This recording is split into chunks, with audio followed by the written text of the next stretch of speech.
Chapter 65. Seeing her son's tears, Muyen's heart aches so much that it's practically dripping blood. All education and criticism were thrown to the back of her mind. She took her son into her arms and softly said, "Don't cry, Xiaobao. Mother isn't angry, and I won't get hurt. Mother is just afraid that you will encounter danger, because Xiaobao is the most important person in the world to me. I'm sorry, Mother's tone was too harsh just now. Xiaobao, can you forgive Mother?" Xiaobao hugged Mu Yang's neck and buried his entire head in her bosom. He nodded gloomily, then said in a low and hoarse voice, Nyangqin is also the most important, the most important. A smile appears on Muyen's face, and she carries her son towards the entrance of Jin Hongmen. For some reason, that pillously handsome face suddenly appeared in his mind. In both her past and present life, Muyen has never seen anyone more handsome or more charming than this man. Unfortunately, he turned out to be a psychopath who would casually take advantage of others and had some mental issues. If he wasn't a lunatic, why would he suddenly propose marriage to a stranger? Mingju, the Shouxian continent, for Muyen, that really is an incomparably distant place. I don't think we'll ever meet again, right? Touching her red and swollen lips, a trace of annoyance flashes through Mu Yang's heart. Soon after, she throws it to the back of her mind and concentrates on teasing her son. Up in the ninth heaven, a certain Jun Shong, whose marriage proposal was rejected and who swore that even if all the men in the world died, she wouldn't marry him, recalled everything that had just happened and was about to go mad with anger. Han Yi's figure also flashes in the cosmos mirror. As soon as he came out, he felt the low pressure and cold wind around him. It was as if everything within 100 li was going to be frozen into a 10,000 li glacier. Han Yi shudders all over. He tumbles and crawls to kneel in front of Shenyuan Dijuan, Jun Shong. Mingju gnashes his teeth and says, "In Shouxian continent, those women who cry and shout that they want to marry Ben Jun, are they fake?" "Yes. It's true." Han Yi says in a trembling voice, "As long as Jun Shong says it, there's no woman in this world that can refuse you." Yes, no woman in the world could reject him. However, the little woman that he had taken a fancy to had rejected him in such a straightforward manner. Was it because his strength was not strong enough, or his status was not high enough, or he did not have enough treasures? This woman, this Jun Muyen, where did she get the courage to actually dare to refuse him? She even said that she would never marry him even if all the men in the world died. Thinking of this, Mingju simply has the urge to destroy the entire Yanwu continent. Han Yi coughs lightly, risking his life to say, Jun Shong, Miss Muyen is your destined daughter. She's different from other women. You can't move Miss Muyen's heart." Mingju looks over coldly. That cold and murderous gaze seemed to be saying that as long as he said one wrong word, only death awaited him. Han Yi swallows, continuing, If you really like Miss Muyen, you should first pursue her, let her be tempted by you. How could you, directly propose marriage? And there wasn't even a betrothal gift. If I were Miss Muyen, I wouldn't agree. Han Yi silently ridicules in his heart, but he doesn't dare to show the slightest bit of it on his face. He says with a sincere face, "Therefore, Jun Shong, what you need to do now is to make Miss Jun fall in love with you first." Chapter 66. Mingju stares blankly, a suspicious blush seems to creep onto his cheeks. But on the surface, his expression was cold and unconcerned as he said, "Isn't it natural that she likes Ben Jun?" Yes, Jun Shong, you are wise and mighty, your divine might is unparalleled. It's only natural that Miss Muyen likes you. But, that also requires a process, right? Mingju gives him a sidelong glance, motioning for him to continue. Han Yi smiles sheepishly. "How to make Miss Muyen like you? Naturally, you have to give her what she likes, do what she wants you to do, and by all means, don't go against her. For example, directly eliminate the enemy that Miss Muyen has been waiting for several years to retaliate against." If he were Miss Muyen, he would also wish that he could chop up the bad guy. Mingju's eyebrows are wrinkled to the point that they could squeeze a fly to death. He remembers the little figure that suddenly appeared beside him and Muyen. Although the time was too short and he couldn't clearly see who it was, The fluctuation of the aura gave him an indescribable feeling. As a result, his soul body, which was maintained through the heaven and earth mirror, instantly collapsed and returned. No matter who it is, they actually dared to disturb his and Muyan's time alone, they simply deserve to die. Han Yi kneels on one side, keeping quiet out of fear. It's only after a long time that she hears the man's cold and dignified voice. Build the transmission array to the Yenwu continent. It must be completed within 10 days. Han Yi abruptly lifts his head, looking at Di Mingju in disbelief. Jun Shong, you want to seal your powers and descend upon the Yenwu continent with your real body? That is the lowest level continent without any spiritual power. When Jun Shong goes there, 90% of his cultivation will be sealed. Moreover, he wouldn't be able to return to the Shoshen continent in a short period of time. As soon as he looks up, he meets the man's deep blue eyes. Han Yi's mind immediately shivers, and he bows. Yes, master. His voice is resolute and calm, but Han Yi's heart is already in a perilous storm. Although he already knew that Jun Shong attached great importance to Miss Muyan, he didn't expect that he would actually attach such importance to Miss Muyan that his real body would descend upon the Yenwu continent. At this moment, Han Yi still doesn't know that because of this suggestion of his, Di Mingju's long road to chasing after his wife has just begun. Kaiyang Country, Xia An. In the largest restaurant in the city, the waiter hurriedly ran up and down, bringing fragrant and steaming dishes into the room.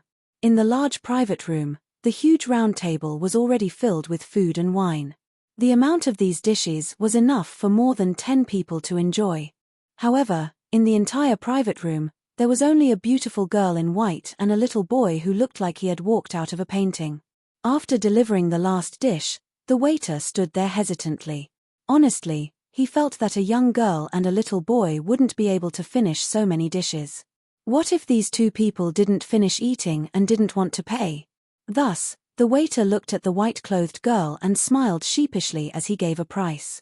Miss, would you like to pay the bill yourself or wait for someone to pay the bill? The young girl and boy sitting here were naturally Mu Yang and Xiao Bao. After they destroyed Jin Hong men in Kaiyang Country, they leisurely came to Xi'an Country. Because she felt guilty for making her baby son cry, Mu Yang planned to treat Xiao Bao to a good meal. Hearing the waiter's words, Mu Yang didn't even lift her head, minding her own business and leisurely eating. Chapter 67. He sees that pink and jade-carved little baby jump down from the chair, walks over to him with his short legs, and raises his hand to hand over a banknote. Just as the waiter is startled, an icy childish voice comes over with impatience. No need to keep the change, bring some more drinks over. The waiter absent-mindedly takes the banknote from a 4-year-old child's hand. Seeing the price and the clear stamp of the largest bank, he suddenly feels dizzy. When the waiter walks away in a daze, Xiao Bao scampers back to Mu Yang's side. But he doesn't return to his own chair. Instead, he climbs onto Mu Yang's chair, squeezing the two of them into the same chair, sitting next to each other. Mu Yang's mouth hooks up into a shallow smile. She simply picks up her son, puts him on her lap, and gives him food to eat. Ever since Jin Hong men made Xiao Bao cry, Xiao Bao has been particularly clingy to her. Although he always has an ice-cold little face, he must nestle in her arms when he sleeps, stay close to her when he eats, and raise his little head to be kissed by Mu Yang every 3 meals a day. This adorable little appearance simply melts Mu Yang's heart into water, and there's also a faint heartache. Thus, she can't wait to give all the best things in the world to Xiao Bao.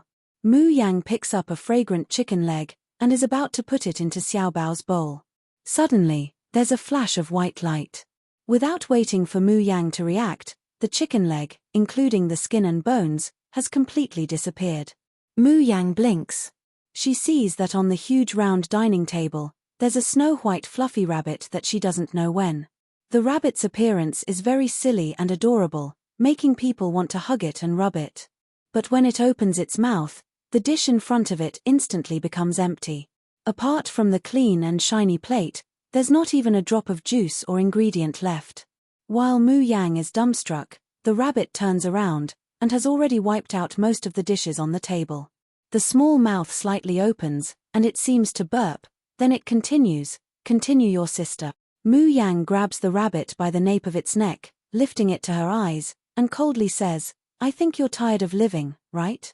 I invited my son to eat, and you dare to seize it. Do you believe that I will really turn you into stir-fried rabbit meat?" The rabbit's beady eyes darted around, and with a kick of its hind legs, it played dead without any hesitation. Mu Yang was so angry that she wanted to laugh. She picked it up and looked it left and right, then asked Xiao Bao, "Did this stupid rabbit become bigger? Originally, it was only the size of 2 palms, but now it was almost the size of 3 palms. Moreover, the rabbit's entire body was round, making it look even more adorable." Xiao Bao nodded and said, "After the rabbit ate the sacred beast egg, it slowly grew up. It grew up after eating the sacred beast egg, which meant that the sacred beast egg had already been digested by the rabbit. And according to what Xiao Bao said, Gong Qianxue had already signed a contract with the sacred beast egg, and now she must have suffered a backlash." Thinking of this, the corners of Mu Yang's mouth hooks up into a faint smile, and her attitude towards the rabbit in her hand also becomes a little better. However, when he thought about how the rabbit had only grown a little fatter after eating an entire sacred beast egg, without any changes at all, he felt extremely depressed. Just how big was this guy's appetite? He wouldn't go bankrupt if he let his son raise this thing as a pet, right? After eating, Mu Yang leads Xiao Bao out of the restaurant. As for the rabbit, it had already eaten and drunk to its heart's content, and ran back into the space to sleep. Xiao Bao looks up and asks Mu Yang, "Nyangqin, where are we going next?" Chapter 68. Because of the backlash from the sacred beast egg, Gong Qianxue rested in the Heavenly Road sect for several days. Because of Jian Feng's pills, her body finally started to improve. However, just as the anger and unwillingness in her heart slowly subsided, she suddenly received a piece of shocking news. Jin Hongmen was destroyed. The nail she placed in Kaiyang country with great difficulty was pulled out just like that. Gong Qianxue was so angry that her eyes were about to split open. On the same day, she set off for Kaiyang country. Xi'an city. Several men in black kneeled in front of Gong Qianxue, keeping quiet out of fear.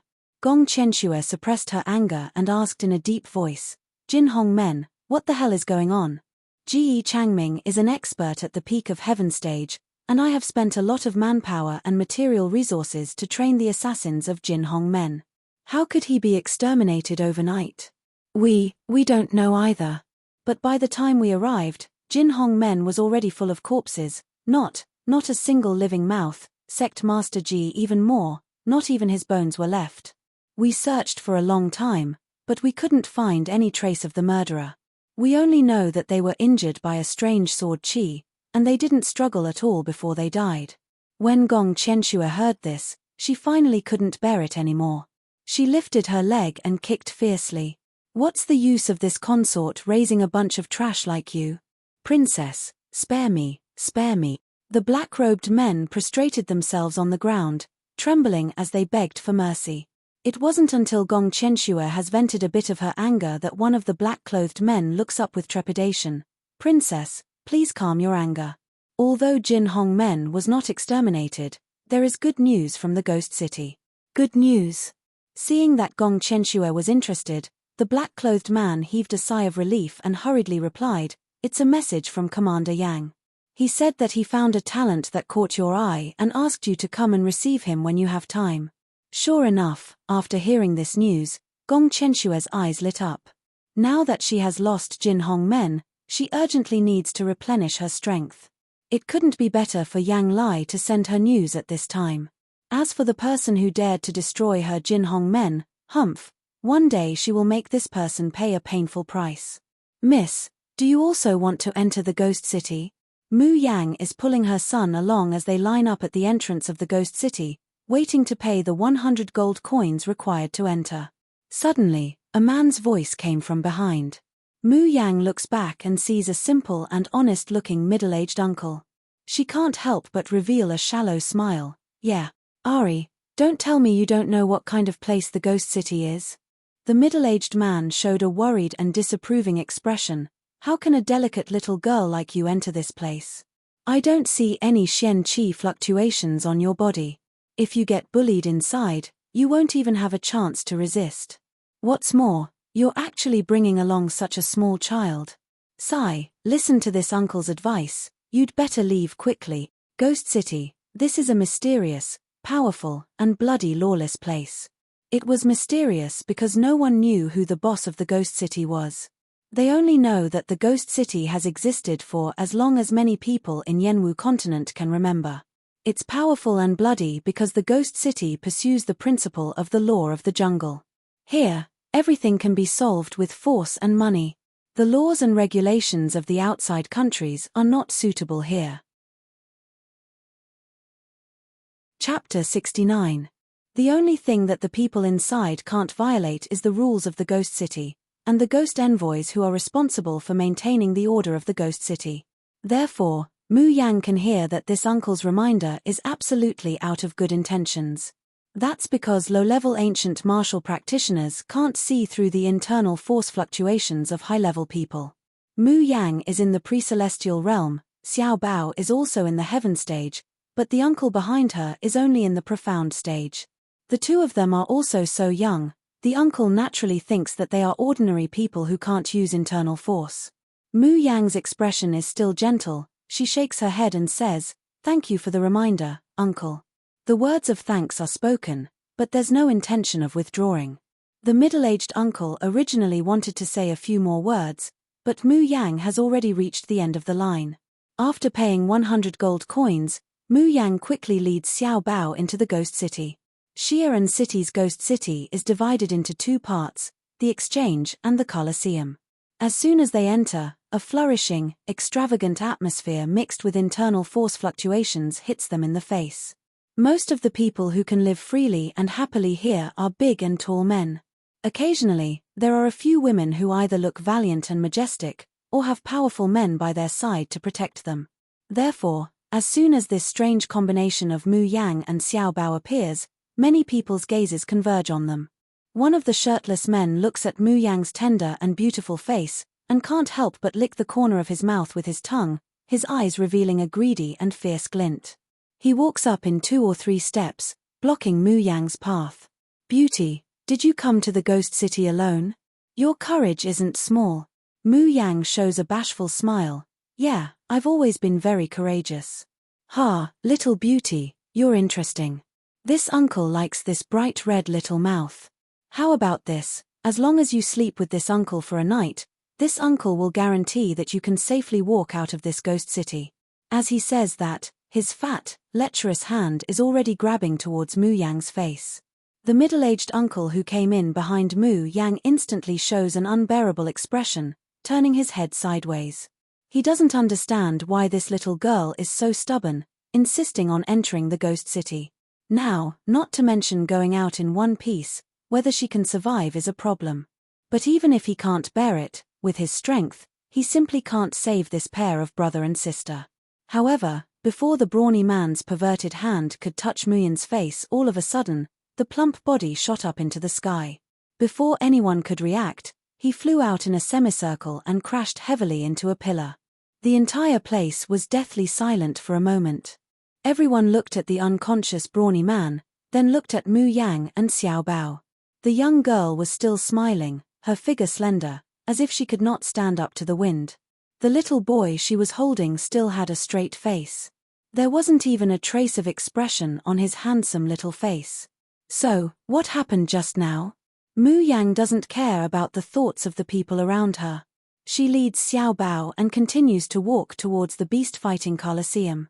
Just as he took a few steps forward, another person stepped forward. It was a man at the peak of the profound stage. He reached out and arrogantly blocked Mu Yang's path. However, this person was even more miserable than the burly man just now. Because he didn't even have the chance to speak before the impatient little Bao grabbed him and tossed him out. Bang! A loud noise shook the pillars and beams, causing the dust on them to rustle down. It also woke up the surrounding people. Chapter 70. God, a 4 or 5-year-old child actually threw out a brawny man and a peak profound stage man. How is this possible? This time, no one dares to block the two's path. A lazy and leisurely smile hangs on Mu Yang's face from beginning to end. Holding Xiao Bao's hand, they leisurely walk towards the direction of the Colosseum. Even though she's smiling, her clear-as-water eyes are slowly tainted with a bone-chilling chill. "Miss, I'm sorry, this leads to the backstage of the Colosseum. Ordinary guests are not allowed to enter." Mu Yang and Xiao Bao are stopped by a black-clothed ghost envoy at the intersection of the passageway. Ghost City's Colosseum is a place brimming with blood, violence, and business opportunities. The beast in a beast fight doesn't just refer to strange beasts and spirit beasts, it also includes slaves that are sold to the Ghost City like animals. That is, humans. Therefore, in the Colosseum, you can see people fighting against people, beasts fighting against beasts, but more often than not, it's people fighting against beasts. Only by winning can you have a meal to eat, heal your injuries, and live on. If you lose, you can only slowly and miserably walk towards death. On the other hand, the guests of the Beast Colosseum would watch the hot-blooded beast battles from the stands, placing their bets on the slaves or exotic beasts they thought highly of. To put it bluntly, whether it's humans or beasts, they're just playthings in the hands of the rich. Living in such an environment, one can imagine how vicious and irritable the humans and beasts would be. And the backstage of the Colosseum that Mu Yang wants to go to, is where these humans and beasts are imprisoned. Although there's an iron cage as a barrier, an ordinary martial practitioner would be scared witless by such a scene and feel such a dark and bloody atmosphere. Stopped by the ghost envoy, Mu Yang smiles faintly. She flips her wrist and a banknote appears in her hand. "I want to buy a beast slave, this is the deposit." The ghost envoy stares blankly, his expressionless face shows a rare flabbergasted expression. "Miss, do you know the rules of the Ghost City?" "Of course." Mu Yang carelessly says, "Only the beast slaves who win in the Colosseum are allowed to be bought and sold. If the slave I choose loses, the deposit will not be returned. That's a deposit of no less than 10,000 gold coins. Moreover, the Ghost City also has a rule: if there are people fighting over it during the transaction, then they can only use the rules of the Ghost City to determine the winner and loser with force. Moreover, life and death did not matter.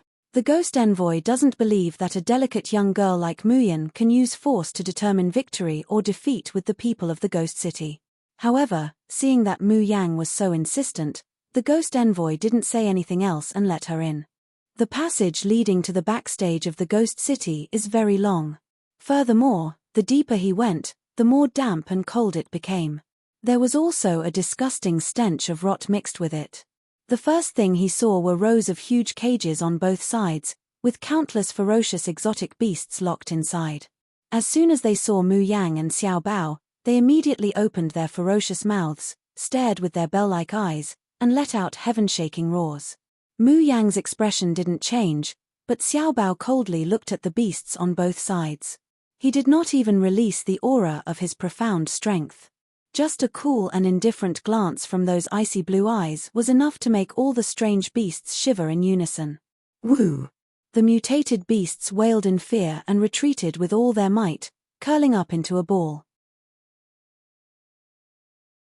Chapter 71. It's only a short distance of a few steps, but the vicious strange beasts in the cages on both sides are as silent as cicadas in winter, not even daring to let out a fart. The ghost envoy didn't follow Mu Yang in. He originally wanted the girl to be a little frightened and give up the idea of buying slaves. But fortunately, he didn't follow in, otherwise, if he saw this scene, he would definitely be so shocked that his eyeballs would fall out. Passing through the area where the strange beasts and spirit beasts are imprisoned, Mu Yang and Xiao Bao finally arrive at the place where the slaves are imprisoned. The cages used to imprison the slaves are much smaller than those of the strange beasts. Humans don't have huge bodies, nor sharp fangs and claws. It seems that they are much safer than the beasts. But the reality is just the opposite. As soon as Mu Yang walks into this area, pairs of cold, cruel, and tyrannical eyes stare straight at her. Each and every one of those pupils is crimson, simply more frightening than a wild beast. That gaze is like a sharp knife, as if it can peel off the clothes and flesh on her body bit by bit. There are also people who let out neurotic giggles. "A little beauty actually came. How long has it been since I've eaten such tender, smooth, and delicious human flesh? Jie jie jie. Little beauty, Come quickly, this grandpa can't wait anymore. Mu Yang leads Xiao Bao and slowly walks towards the innermost area. She doesn't care about the surrounding slaves who are baring their fangs and brandishing their claws. Until she stops in front of a dark red iron cage covered in rust. In this iron cage, there's a man with disheveled hair. Compared to the ferocious roars of the other slaves in the beast-fighting Colosseum, the man is strangely quiet. His loose hair hides his expression. However, his exposed hands were stained with blood, allowing one to imagine just how many living beings this man had killed with his bare hands. Seeing this man, Mu Yang's mind can't help but emerge with the appearance of him loyally guarding Gong Chenxue in her previous life. This man is called Yang Haotian, a very ordinary name, but he has an extremely persevering temperament and talent. In the beast-fighting Colosseum, he was already almost invincible. After being taken away by Gong Chenxue, his strength rose all the way to the peak of heaven stage. As Gong Chenxue's loyal dog, Yang Haotian eliminated countless enemies for Gong Chenxue, and also brought out a shadow guard called Yama's order for her. And the reason why Yang Haotian was willing to serve Gong Chenxue so loyally was because Gong Chenxue had rescued him from the beast-fighting Colosseum. The pitiful Yang Haotian probably didn't even know that the culprit who exterminated his entire family was Gong Chenxue's trusted subordinate. Mu Yang stands in front of Yang Haotian's cage. Her white, jade-like hand gently grabbed the tag hanging on the cage and said casually, "Number 3, it's you then. If you win in the beast-fighting arena, I'll take you away." The man in the cage slowly raised his head after a long while. His bloodshot eyes didn't have any human emotions. He only fiercely stared at the young girl in front of him. He did not speak, but a beast-like roar came from his throat. Mu Yang doesn't care about his threatening attitude and roar at all. She holds Xiao Bao's hand and deftly turns around. Just as he turned around, a light, sweet-sounding voice entered his ears. "Don't let me down, Yang Haotian. Ah, ah, ah." Hearing these 3 words, the man in the cage behind him suddenly roared loudly. Chapter 72. Mu Yang stops and turns around to look at the man, revealing a mysterious smile. "You want to ask me, how do I know your real name?" The man in the cage nods desperately, his eyes emitting a strong light of desire. Mu Yang slowly shakes her head. "Not only do I know your real name, but I also know the blood feud you carry. If you want to come with me, want me to cure your injuries, and want to take revenge, then first win the next match and prove your worth." Saying that, she doesn't linger this time, turning around and leaving with Xiao Bao. During this time, a blind man reaches out to grab her, but she deftly clasps his wrist. Crack, that's the sound of bones shattering, accompanied by the man's mournful screams. Hearing the commotion, the ghost envoy sees an extremely strange scene. The girl in fluttering white has a beautiful appearance, smiling faintly. Her temperament is like that of a banished immortal, ethereal and noble, holy and charming, making people not dare to look directly at her. But the fiendish slaves in the cage look at her as if they're looking at the most ferocious ghost. One by one, they keep shrinking back, and from time to time, some of them caress their broken hands and feet, letting out painful wails. The way the ghost envoy looks at Mu Yang instantly changes. He realizes that he's mistaken. This girl is not only not stupid or weak, she's actually very strong. "Dear customer, may I ask if you've chosen the slave to be auctioned?" The attitude of the ghost envoy becomes incomparably respectful. Mu Yang points in the direction of the 3rd cage. "It's him." "Good, I'll register the customer right away. Please go to the private room and wait for the Colosseum's match to begin." In the 3rd cage, Yang Haotian looks in the direction where Mu Yang and her son have left, the light in his eyes flickering, then a raging fire ignites. A pair of blood-stained hands tightly grips the iron bars. Not long after Mu Yang left, Gong Chenxue, wearing pink clothes and a veil over her face, also appears at the backstage of the Colosseum, accompanied by a tall man. "Big brother Yang Lai, where is the beast slave you mentioned? Is he really as powerful as you say?" The man called Yang Lai tilts his head and glances at Gong Chenxue.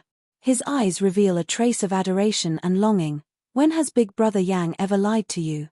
"Chenxue, don't worry. Before this beast slave was sold to the Ghost City, he was only 24 years old and had already reached the peak of Earth stage. Although his strength is greatly reduced because of his injuries, as long as he recuperates with elixirs, he will definitely become your right-hand man in the future. If he didn't have such talent, he also wouldn't have massacred Yang Haotian's entire family, cut off his tongue, and sent him to the beast-fighting Colosseum.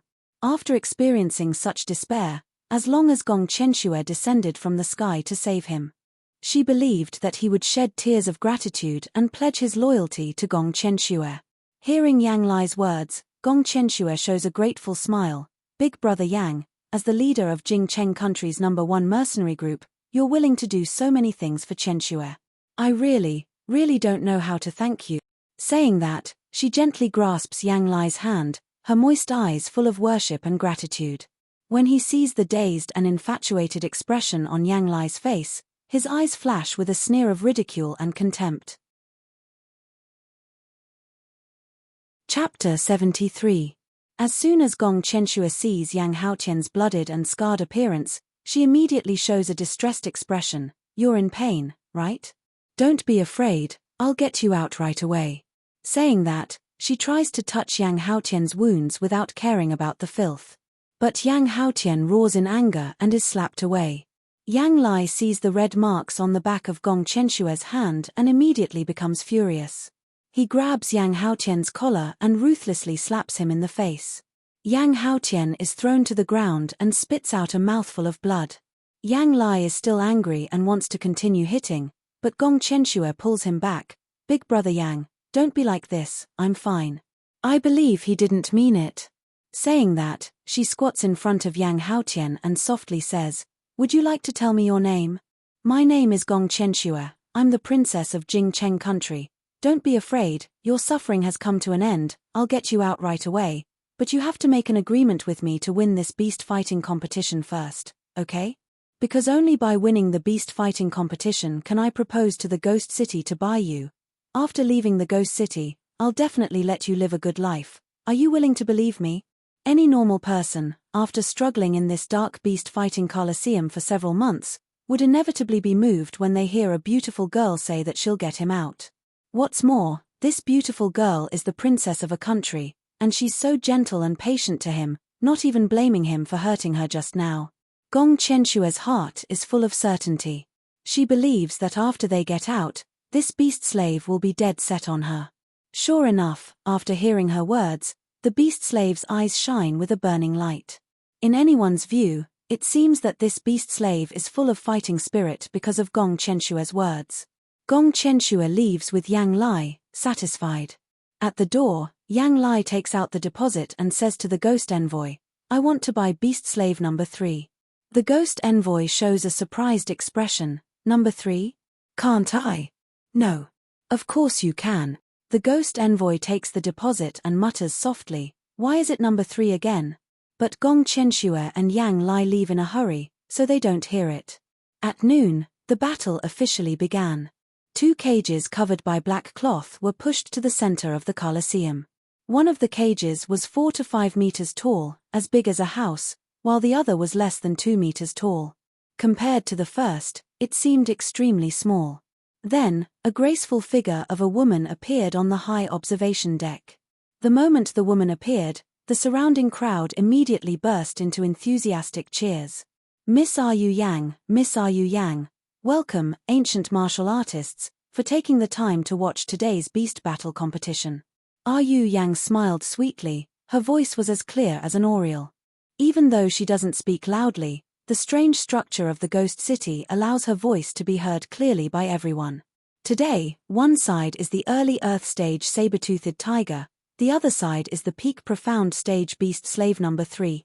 Which side do you think will win? As soon as Ru Yang's voice fell, the black curtain on the cage was unraveled by the rope hanging from above. Roar tilde tilde tilde, a beast's roar shook the heavens and shook the earth, piercing through the clouds. Chapter 74. Saber-toothed tiger. This is an early Earth stage saber-toothed tiger. It's really terrible. It's over. This beast slave number 3 is bound to lose today. That's not necessarily true. I heard that although this beast slave number 3 is only at the peak of profound stage, he has strength comparable to Earth stage. He has stayed in this coliseum for a month and has won dozens of matches in a row. On the high platform, Yu Yang smiles and says, "Are all the warriors present ready? There is still a quarter of an hour before the start of the beast fighting tournament. Please choose your bets." In the private room, Mu Yang is contentedly eating fruit with Xiao Bao while watching the battle in the coliseum. Looking from afar, Yang Haotian, who was released from the iron cage, stands in front of the huge saber-toothed tiger. He is as small as an ant, as if he could be trampled to death with just one foot. Seeing this scene, the crowd's voices for the saber-toothed tiger to win become even more enthusiastic. Mu Yang looks at her son, who is eating fruit with his cheeks bulging, his delicate little face still cold. She can't help but hug him and kiss him. She asks with a smile, "Xiao Bao, who do you think will win between the two?" "Number 3. Xiao Bao says with an expressionless face. "Why?"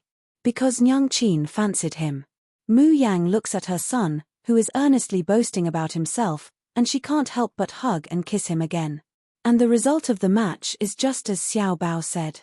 Number 3 wins. And it can even be said to be an easy win. Only his shoulder blade is badly mangled by the saber-toothed tiger's claws. Beast slave number 3 is locked in the iron cage, and Yu Yang's figure once again appears on the high platform. Before the match, 2 guests paid a deposit and intend to buy beast slave number 3. So now, the guests in the 1st and 7th rooms will start the bidding. The base price for beast slave number 3 is 500,000 gold coins. As soon as Yu Yang says this, the entire coliseum suddenly explodes.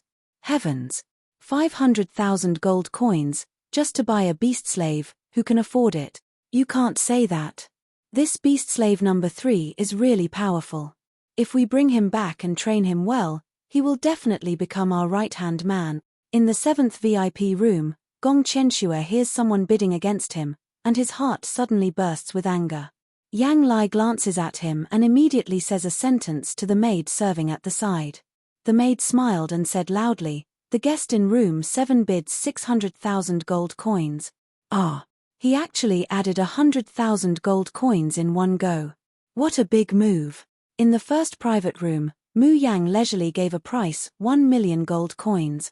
As soon as these words came out, the entire beast fighting arena immediately exploded, 400,000 gold coins in one go. What kind of person is in private room number 1? Isn't this too extravagant just for a beast slave? Gong Qianxue's expression was almost unable to maintain that gentle and graceful appearance. Her pair of beautiful eyes revealed a sinister light. Which idiot was it that dared to fight with her for it? Although 1 million gold coins was nothing to a princess like her, it was too much of a loss to use it to buy a beast slave. In particular, her Jin Hong Men, which used to be a source of large sums of money, has now been destroyed. Spending 1 million gold coins to buy a beast slave is even more painful for her. But after thinking about it, Gong Qianxue still clenches her teeth and shouts, 1 million gold coins. Chapter 75. The Colosseum once again bursts into an uproar. My God, where did the noble person in room number 1 come from? 2 million gold coins, 2 million she actually threw it out so casually. Ha ha ha ha, in comparison, the one in room number 7 is much more wretched. Every time he raises the bid, it's only 100,000 gold coins. Although the private room is on the 2nd floor, the words of the people below can still be faintly heard. Gong Qianxue hears the people below talking about her wretchedness, and her lungs simply burst with anger. However, Gong Qianxue still doesn't know. In fact, the gold coins that Muyan is currently using for the bidding are all plundered from her Jin Hong Men. No less than 10 million gold coins. She painstakingly cultivated an assassin organization with elixirs and money, and in the end, it all benefited Muyan. If she knew this, Gong Qianxue would probably directly faint from anger. 3 million gold coins. In the end, Gong Qianxue still clenches her teeth and calls out a sky-high price. On the high platform, Miss Yu Yang's pretty face is already flushed with excitement, shouting, 3 million gold coins, 3 million. This is the most expensive beast slave in the history of our Xi'an's Colosseum. I don't know how the noble guest in room number 1 will react. The maidservant from room number 1 comes out with a smile on her face, and loudly reports an amount. Noble guest number 1 bids 4 million gold coins. Another increase of 1 million. Ha ha ha ha, noble guest number 1 is formidable. I wonder if noble guest number 1 is deliberately playing with noble guest number 7. Rich people can be willful. Ha ha ha. Gong Chenshua's complexion is already ashen, and even Yang Lai can't sit still. That's because the money that the two of them brought together this time isn't enough. Who the hell is in room number 1? Don't they know that it's me, Yang Lai, who wants to buy this beast slave? In Kai Yang and Jing Cheng country, who doesn't know the name of Yang Lai, the leader of the Raging Fire mercenary group? However, the Ghost City's maidservant only smiles politely. I'm very sorry, the Ghost City has a rule that we can't divulge the guest's information, unless the guest is willing. An insignificant servant, do you know who you're talking to? Yang Lai's face is sinister, and he waves his hand to slap the maidservant. However, he was stopped by Gong Chenshue. Excuse me, can I see the person in charge of the Colosseum? Miss, please instruct me. I will pass on your message. The maidservant was still as businesslike as before. A trace of haze flashed through Gong Chenshue's eyes, but her face was still smiling. My name is Gong Chenshue. I believe you should have heard of my name. This time, the maidservant's face finally shows a trace of astonishment. The youngest heaven stage powerhouse, Jing Cheng country's princess, Tiandao sect's inner sect disciple, so you are Gong Chenshue. This time, Gong Chenshue's face finally revealed a trace of pride. Exactly. This time, I want to bid for it myself, so I won't bother you. After a while, there was still no movement from room number 7. There was a lot of discussion below. Everyone felt that the person in room 7 couldn't handle the price of 4 million gold coins and planned to give up. Inside the iron cage, Yang Haotian's eyes were fixed in the direction of private room number 1. The light in his eyes flickered, as if he was hopeful, but also as if he was afraid. On the high platform, Yu Yang laughed and said, "Congratulations to room number 1. Before he could finish, a voice suddenly came from room number 7. Chapter 76. As soon as these words come out, everyone stares blankly, including Yu Yang, who was about to announce Yang Haotian's ownership. Shenyuan Dan? That Shenyuan Dan, it can't be the one I'm thinking of, right?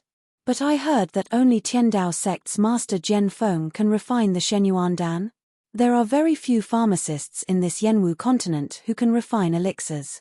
Even apothecaries are scarce, not to mention the even rarer alchemists. And the Shenyuan Dan is a third-grade elixir. Apart from Tiandao sect's master Jian Feng, who else can refine it? Yu Yang is so excited that half of her body almost sticks out of the platform. She shouts, "Shenyuan Dan, is it the Shenyuan Dan that master Jian Feng refined?" That's right. As soon as her voice falls, Gong Chenshue, with a white veil over her face, slowly walks out of private room 7. Her figure is slender and extraordinarily graceful, and her whole body exudes a noble and elegant temperament. Ah, that's Gong Chenshue. It's Jing Cheng country's princess, and also Yenwu continent's youngest heaven-grade expert. Gong Chenshue is Jian Feng's junior sister. I heard that Master Jian Feng dotes on this junior sister very much, then it's no wonder that she has the Shenyuan Dan, but she actually used a Shenyuan Dan to exchange for a beast slave. This Jing Cheng country's princess is really generous. The so-called Shenyuan Dan is a third-grade elixir. When an early Earth-grade ancient martial practitioner's internal force is exhausted, they only need to take a Shenyuan Dan to recover all of their internal force. Even a heaven-grade martial practitioner can recover nearly half of their internal force. For an ancient martial practitioner, this heaven-defying effect can play a life-saving role at a critical moment.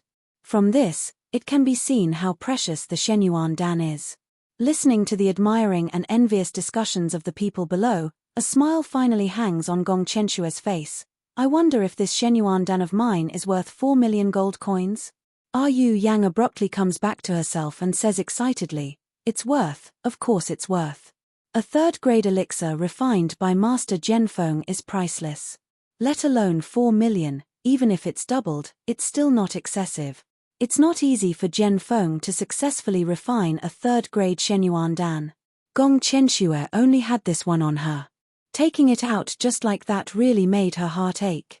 But when she thought of how she could make the people below her admire her, and how she could make the guy in room number 1 resentful and jealous, she felt that it would be worth it even if she gave him a Shenyuan pill. Yang Lai followed Gong Qianxue out and loudly said, "Since you already know that the profound Yuan Dan is priceless, Miss Yu Yang, why haven't you quickly announced the result of the bidding?" "Yes, I declare that the winner of the bidding for beast slave number 3 is..." Yu Yang coughed lightly and prepared to announce the result. Woo! Arth. On the war beast stage, Yang Haotian, who was in the iron cage, let out an angry and unwilling roar. A pair of crimson eyes glared fiercely in the direction of Private Room 1. The voice seemed to be saying, "Didn't you say you would take me away? Didn't you say that you would avenge me?" Everyone was waiting for the moment when the third beast slave would belong to Gong Qianxue. But suddenly, a slow voice came from Private Room 1. "Wait a minute. Since when did the rules of the Beast Fighting Coliseum make it so that after one party bids, the other party doesn't even have the opportunity to bid?" As soon as this voice came out, the entire martial arts practice field immediately sank into a strange silence. Because that voice clearly belonged to a young girl. Chapter 77. There's obviously not a trace of deliberate gentleness mixed in, but when people hear it, it makes their scalp tingle all the way to their bones. This girl's voice is actually 10 times more pleasant than Gong Qianxue's. Everyone's gaze simultaneously turns towards the direction of Private Room 1. They originally thought that the girl in Private Room 7 would also come out like Gong Qianxue, and let them have a glimpse of her beautiful face. So each and every one of them cranes their necks in anticipation. But after waiting for a long time, the person inside doesn't seem to have any intention of coming out. Yu Yang comes back to herself and promptly apologizes. "I'm sorry, honored guest, this is Yu Yang's dereliction of duty. May I ask, can you take out an elixir that's on par with the restoration pill?" Behind the curtain, Muyan's voice is still unhurried, as if she's careless. "I don't have an elixir, but I don't know if drafts will do." After she says that, the Beast Fighting Coliseum goes silent for a moment, then everyone bursts into laughter. "Ha ha ha, drafts? She's actually comparing drafts to elixirs. Could it be that she's stupid? I don't know from which corner did this country bumpkin come that she doesn't know the immensity of heaven and earth. Don't mention the third-grade elixirs refined by Master Jian Feng. Even the most common first-grade elixirs are much more precious than most drafts. To actually want to compare drafts with elixirs, this is really the best joke I've ever heard. Haha." Listening to the ridicule of the crowd below, Gong Qianxue's face shows a smug and mocking smile. On the high platform, Yu Yang shows an awkward expression. "Honored guest, the value of drafts cannot be compared to elixirs. Even if you add the original bid of 4 million gold coins, it's still far from enough." "Oh, is that so?" Muyan's voice is still neither too fast nor too slow, but her next words are like a sudden clap of thunder in the Beast Fighting Coliseum. "What if the drafts I offer can help ancient practitioners below heaven stage to break through their bottlenecks?" It hasn't been long since Muyan received the Shun musician inheritance. Refining elixirs is complicated, and she didn't have the foundation before, so she hasn't had the time to study it properly. But she already has a good understanding of drafts, so she refined some while on the road these past few days. Originally, she hadn't thought of auctioning it, but since Gong Qianxue had taken out the pills first, then she didn't mind accompanying her. Mu Yang said it lightly, but the people below were completely stunned. After a long while, someone came back to his senses and said loudly, "Breaking through the bottleneck, how is that possible? How come I've never heard of this draft? Have you heard of this medicine?" "Never. This little girl must be talking big, right?" For a moment, voices of doubt rose and fell. Almost no one believed it. Bottlenecks in cultivation were almost all ancient martial art practitioners' nightmares. Regardless of whether it was a minor realm or a major realm, those who were lucky would need a few years to break through, while those who were unlucky would need 10 years, decades, or even their entire lives to break through, eventually dying of old age. Although the Mystic Essence pill was precious and a life-saving medicine, it was only temporary. However, if one could break through the bottleneck, it would have a huge impact on an ancient martial art practitioner's life. Therefore, how could these people not be shocked? How could he believe that something that even Great Master Jianfeng's elixir can't do, and yet an insignificant draft from a little girl can do it? Chapter 78. Gong Qianxue and Yang Lai were also shocked at first, but then they couldn't help but sneer. Yang Lai shouts even louder, unable to come up with more money and elixirs, "You start to talk nonsense to deceive the ghost city." The face of the guest in private room 1 is really too ugly. Yu Yang is also embarrassed. "This honored guest, our ghost city has never seen or heard of the draft that you're talking about. I'm afraid it's somewhat inappropriate to use it as a bargaining chip to bid." When Yu Yang said this, she thought that the guest in room 1 would back off. Who knew that the lazy and pleasant voice would still leisurely come from inside? "I've never heard of it. Won't you know if you try it on the spot? For example, Miss Yu Yang, you've been stuck at Earth Stage beginner level for a long time, right? Would he be interested in advancing to the mid-tier Earth realm on the spot? I won't charge you for this bottle of draft." Yu Yang's pupils suddenly contracted, and even her breathing became slightly rapid. Indeed, her cultivation had been stuck at the early stages of the Earth realm for a very long time. One must know that the competition in the ghost city is very fierce. The survival of the fittest, the survival of the fittest, the survival of the fittest, this is the eternal and unchanging rule here. Whether it was for the guests or the ghost messengers. Yu Yang knew that if she stayed at the beginning of the Earth stage year after year without any progress, her position would soon be replaced by someone else. As a result, in these 2 years, she has thought of countless ways, taking all kinds of drafts, and even bought precious elixirs. However, these medicines could at most improve her physique and increase the profound qi in her body. They were completely useless in breaking through the bottleneck. But now, the woman in private room 1 actually saw through her predicament with a single glance. Could it be true? In this world, is there really a draft that can make people break through bottlenecks? Yu Yang's eyes stared unblinkingly in the direction of private room number 1. Because of nervousness, her voice slightly trembled. "Guest, what do you mean by this?" Muyan smiles faintly. "I've already made my meaning very clear. Now, it's up to Miss Yu Yang to dare or not." Although their voices were not loud, due to the special structure of the beast fighting coliseum, their voices were amplified infinitely. Everyone who needed to hear them could hear them. The crowd below burst into an uproar again. Is the young lady in private room 1 crazy? To actually let people try drafts that they've never seen before? What if something goes wrong? Exactly. I've never even heard of a draft that can break through a bottleneck. Miss Ruyan, you mustn't try it. Yu Yang's hand that was resting on the railing tightly clenched into a fist. Her chest slightly heaved up and down, showing how tangled her mood was at the moment. Right at this moment, Gong Qianxue opened her mouth and said, "Miss Ruyan, if you have any problems with your cultivation, I can help you contact Master Qianqing. I believe he'll surely be able to resolve your troubles. As for those unknown medicines, it's better not to take them. Dr. Qianqing is currently one of the most powerful doctors in the Yanwu continent. It is said that his medical skills are superb, but he rarely shows his face." The number of people who wanted to see him had been queuing up for years. But now, Gong Qianxue actually said that she could invite Master Qianqing to treat Yu Yang, causing everyone in the beast fighting coliseum to exclaim in surprise once again. In the private room, when Mu Yang heard the name Qianqing, the corners of his lips curled up slightly, and a cold light flowed out of his eyes. Qianqing, Dr. Qian. Chapter 79. Feeling the chill emanating from Muyan's body, Xiaobao couldn't help but look up and call out softly, "Nyangqin?" The cold air suddenly dissipates, and Muyan lowers her head to gently stroke her son's head, her eyes overflowing with softness and warmth. Xiaobao's little face was still tense, but his soft and fragrant little body rubbed against her chest and hugged her tightly. Although he didn't say anything, it was as if he was saying, "Xiaobao will always be with Nyangqin." In the beast fighting coliseum, everyone is advising Yu Yang to think thrice before acting, and not to recklessly take drafts. But Yu Yang was still hesitating. Even Dr. Qianqing had never heard of him being able to help an ancient martial artist break through the bottleneck.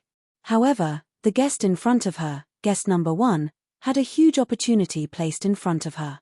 If she was right, her future would be worry-free, and her nightmares would no longer exist. But if she gambled wrongly, then everything would be over for her. Gong Qianxue didn't expect that Yu Yang wouldn't appreciate it even after she mentioned Chen Qing. Her eyes turn cold, then she looks towards private room number 1. She seems to dissuade with good intentions. This guest, how could you be so irresponsible as to let Miss Yu Yang try a draft with an unproven effect? If something were to happen to Miss Ruyan after taking it, how would you be able to atone for it? There was complete silence in private room 1. Gong Qianxue thought that the person inside had been rendered speechless by her words. She couldn't help but sneer and feel proud in her heart. Who knew that just as she was about to speak, that lazy and pleasant voice came over unhurriedly? How about this? I'll make a bet with you, Your Highness. If Miss Yu Yang doesn't break through her bottleneck after taking the draft, or if there's any mishap, I will crawl out of this beast-fighting coliseum. On the contrary, if Miss Yu Yang advanced after consuming it, then the princess would have to crawl out. What do you think? You. Gong Qianxue hadn't expected that she would actually be the one being checkmated, and her face instantly twisted. Do you think I'll believe that there's really a medicine in this world that can help people break through bottlenecks? At this moment, Yu Yang finally spoke. I'm willing to try. Her voice trembled a little, but it was full of determination. When Yu Yang's words came out, it was equivalent to slapping Gong Qianxue in the face. Her face couldn't help but twist for an instant. In the private room, Mu Yang chuckled, good gut. Then a bottle of draft is thrown towards Yu Yang on the high platform. Although the private room and the platform were about the same height, they were quite far apart. When Yu Yang saw the porcelain bottle being thrown over, she was so scared that she almost cried out. But the next moment, the porcelain bottle steadily fell into her hands. Yu Yang showed a surprised expression. Without the support of a strong profound energy, it was impossible to throw the bottle through the air. This gives her a bit more confidence in the draft in her hands. The light in Yu Yang's eyes becomes more and more resolute. She opens the bottle cap and pours the draft inside into her mouth in one breath. After the cold medicine flowed into her stomach, it only took a few breaths before it began to spread throughout her limbs and bones. A faint warm current began to surge in his qi. As the draft spreads, the blood and internal force in his body seemed to be boiling. Yu Yang quickly sat down cross-legged and began to cultivate and meditate. The Colosseum was silent. Everyone's eyes were firmly fixed on Yu Yang, unblinking. Chapter 80.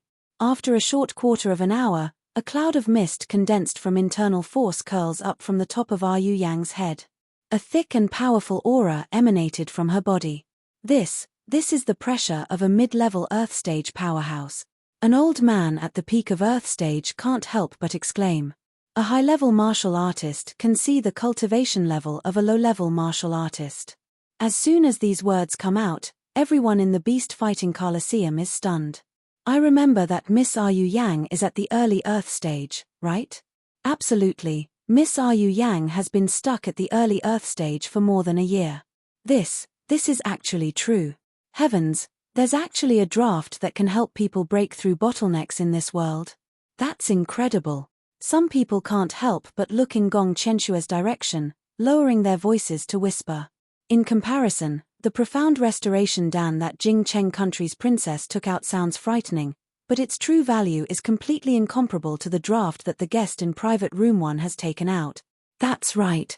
That's a draft that can help break through bottlenecks. I've never even heard of it before.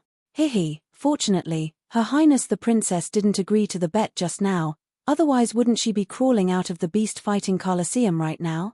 Although Gong Qianxue can't hear all the discussions, she can still vaguely hear a few words. Those gazes of obscure pity and ridicule that are directed at her make her feel like she's sitting on pins and needles. From childhood to adulthood, as Her Highness the Princess, a distinguished disciple of the Heavenly Road sect, she's always had a smooth journey, the object of other people's admiration and envy.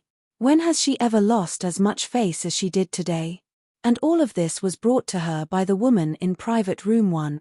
Gong Qianxue fiercely glares in the direction of private room 1, her teeth tightly clenched. Yang Lai turns his head to look and sees the goddess in his heart, her eyes brimming with tears, as if she's about to cry. He immediately feels distressed. Just at this moment, Yu Yang opens her eyes from adjusting her breathing.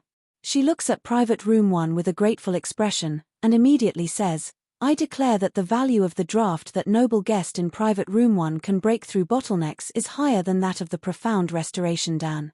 Would the noble guest in Private Room 7 still want to increase the price? If you do not increase the price, I will judge that the beast slave belongs to the noble guest in Private Room 1. In the Colosseum, Yang Haotian tightly gripped the iron railing and held his breath. He stared unblinkingly in the direction of Private Room 1, waiting for the moment of judgment to arrive.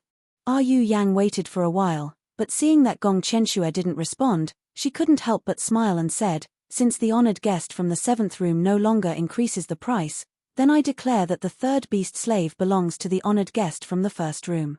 Please follow me to complete the handover." As soon as these words came out, the beast battling arena instantly burst into an uproar. Some people are sighing in admiration. This beast slave's value is too high. He's actually exchanged for a draft that can break through a bottleneck for the Ghost City. There are also some people who anxiously ask Yu Yang when this bottle of draft will be auctioned. Some people even stretch their necks to look around Private Room 1, hoping to see just what kind of sacred being can take out such a heaven-defying draft. All the focus is on Muyin. On the other side, no one cared about Gong Qianxue, and no one paid any attention to her. To Gong Qianxue, this was even more unbearable than being slapped in the face. Chapter 81. She's so overbearing. Even if she buys that beast slave, she probably won't treat him well. Big brother Yang, I really can't accept this. In his heart, Yang Lai adored Gong Qianxue.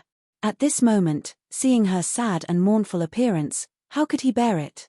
Especially when he remembered that it was Gong Qianxue who saved him when he was betrayed and seriously injured by his subordinates. He had to return this favor even more. Thinking of this, Yang Lai immediately says in a deep voice, "Qianxue, don't worry. What belongs to you, Big brother Yang will definitely take it back for you." Finished speaking, without waiting for Gong Qianxue to react, he had already jumped, using the railing between the 1st and 2nd floor as a stepping board. With a few leaps, he landed on the War Beast stage. As soon as he lands, Yang Lai immediately faces Yu Yang and says, "This one doesn't accept the result of the bidding. According to the rules of the Ghost City, I, Yang Lai, propose a life-and-death duel to the guest in Private Room 1. I don't know if this martial practitioner in Private Room 1 dares to accept my challenge." This turn of events caused the entire beast fighting arena to instantly fall silent. Then, like a drop of water falling into boiling oil, the whole place boiled over. Oh my god! This is Yang Lai, the leader of the Raging Inferno mercenary group. I heard that his strength has already reached the peak of Heaven stage. The Raging Inferno mercenary group is one of the top 5 mercenary groups in Yanwu continent. Yang Lai actually wants to propose a life-and-death duel to the woman in Room 1. That woman's voice sounds even younger than Jing Cheng country's princess. How can she be Yang Lai's opponent? Yes. If I were that woman, I would definitely give up accepting the death match. But in this way, according to the rules of the Ghost City, that beast slave will automatically belong to Yang Lai. The Ghost City wouldn't be able to earn this heaven-defying draft for advancement. Wouldn't both sides be unhappy? What can we do? The rules of the Ghost City have always been like this: the weak are prey to the strong. Not being able to buy a beast slave is better than losing your life, right? Yang Haotian could hear the discussions of the crowd on the grandstand, as well as Private Room 1. Yang Haotian glances at Yang Lai, then looks towards the 2nd floor. His expression doesn't have the flustered nervousness of a moment ago. Instead, it has an indescribable sense of certainty. In the private room, after hearing Yang Lai's challenge, Mu Yang gently hooks up the corners of her mouth. Yang Lai, so interesting. It's actually another old friend.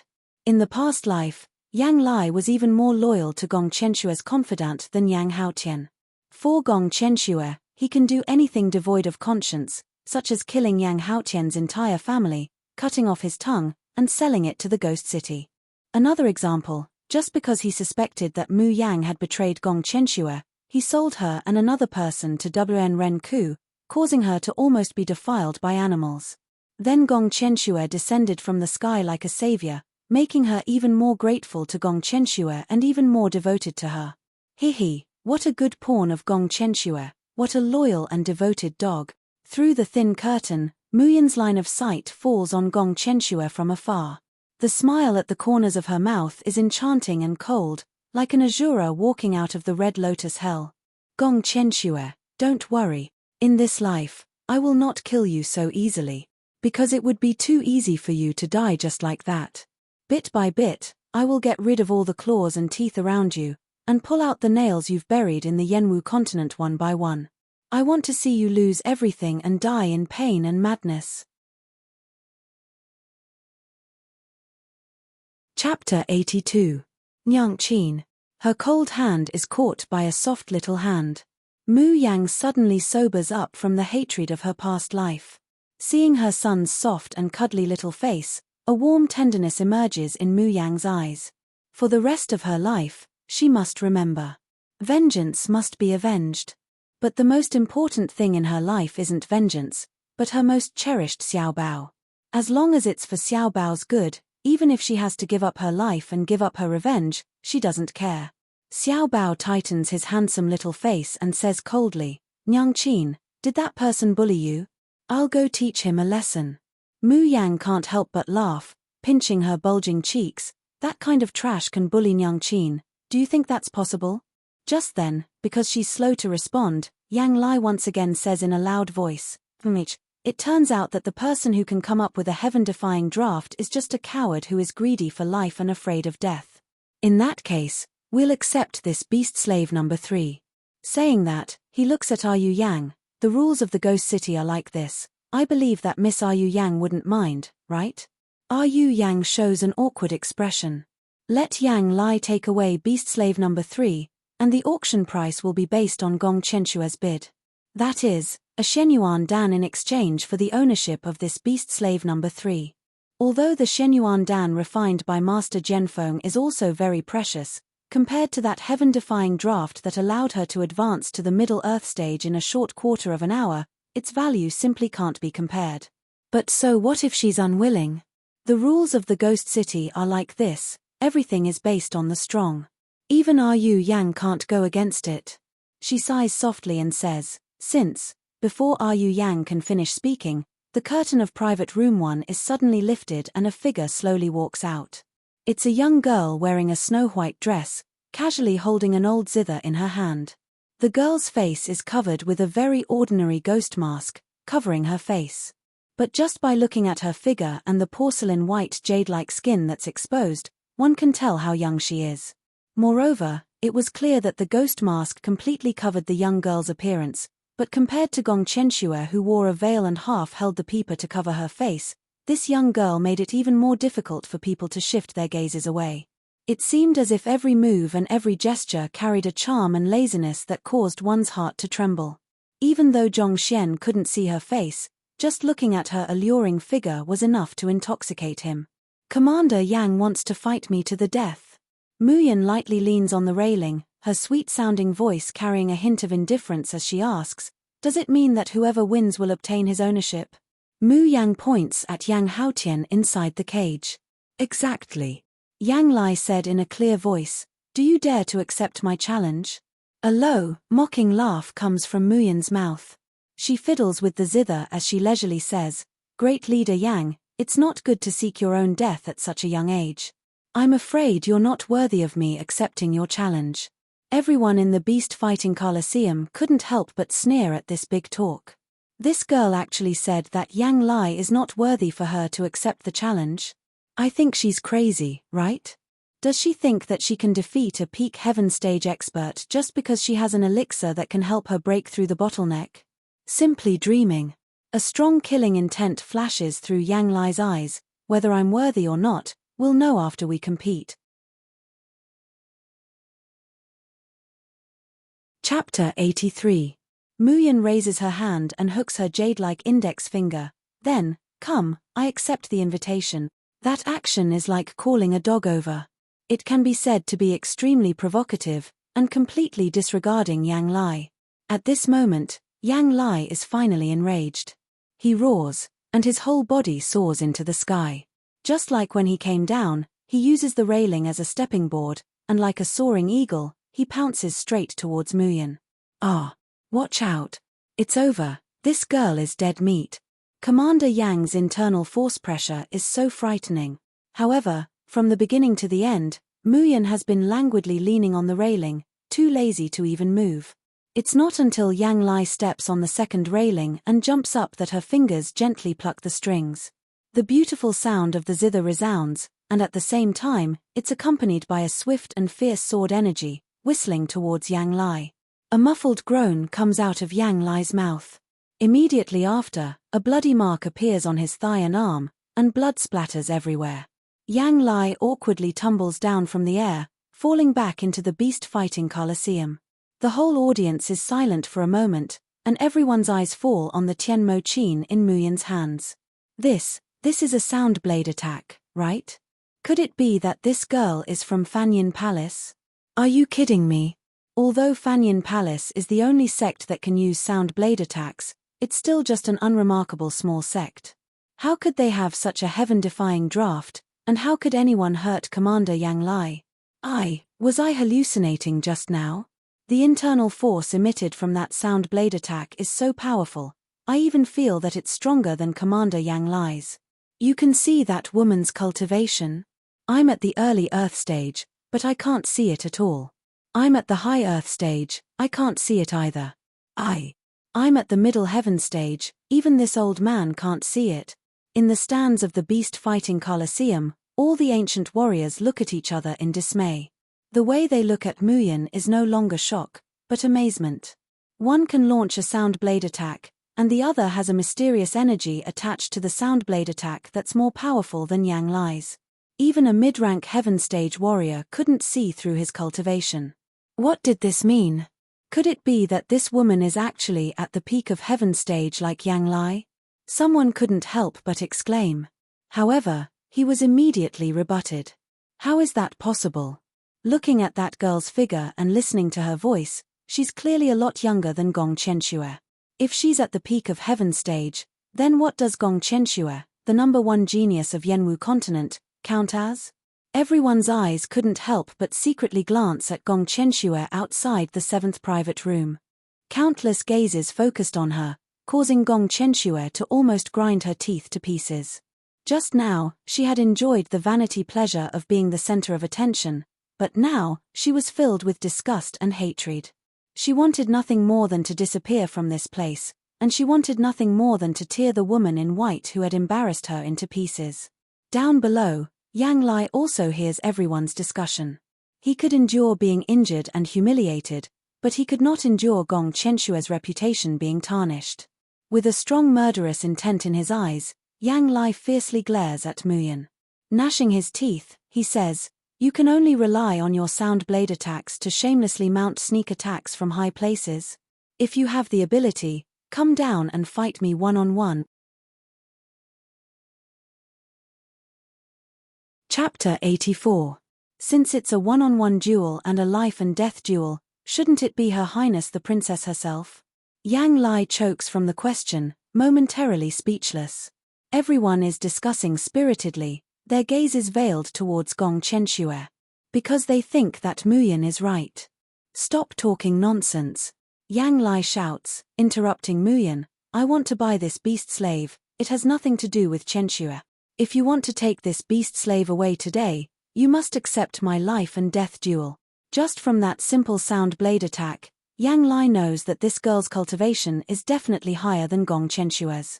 And the most frightening thing is that, just by looking at her figure and bones, Yang Lai can clearly guess that this girl is several years younger than Gong Qianxue. It's also because of this that a strong murderous intent emerges in Yang Lai's eyes.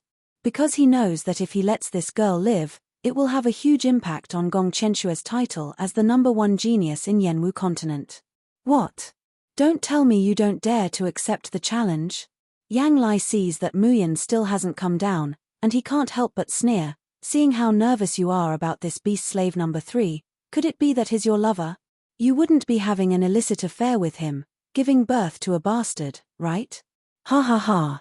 In order to infuriate Muyan, Yang Lai's words become more and more unpleasant. When Muyan hears his last words, her eyes finally turn cold. Holding the Tianmo Qin in her hands, her snow-white figure leaps up, and like a feather, she lightly and skillfully lands in front of Yang Lai. Under the light of the beast-fighting Colosseum, the ghost mask that covers her face emits a cold and treacherous light.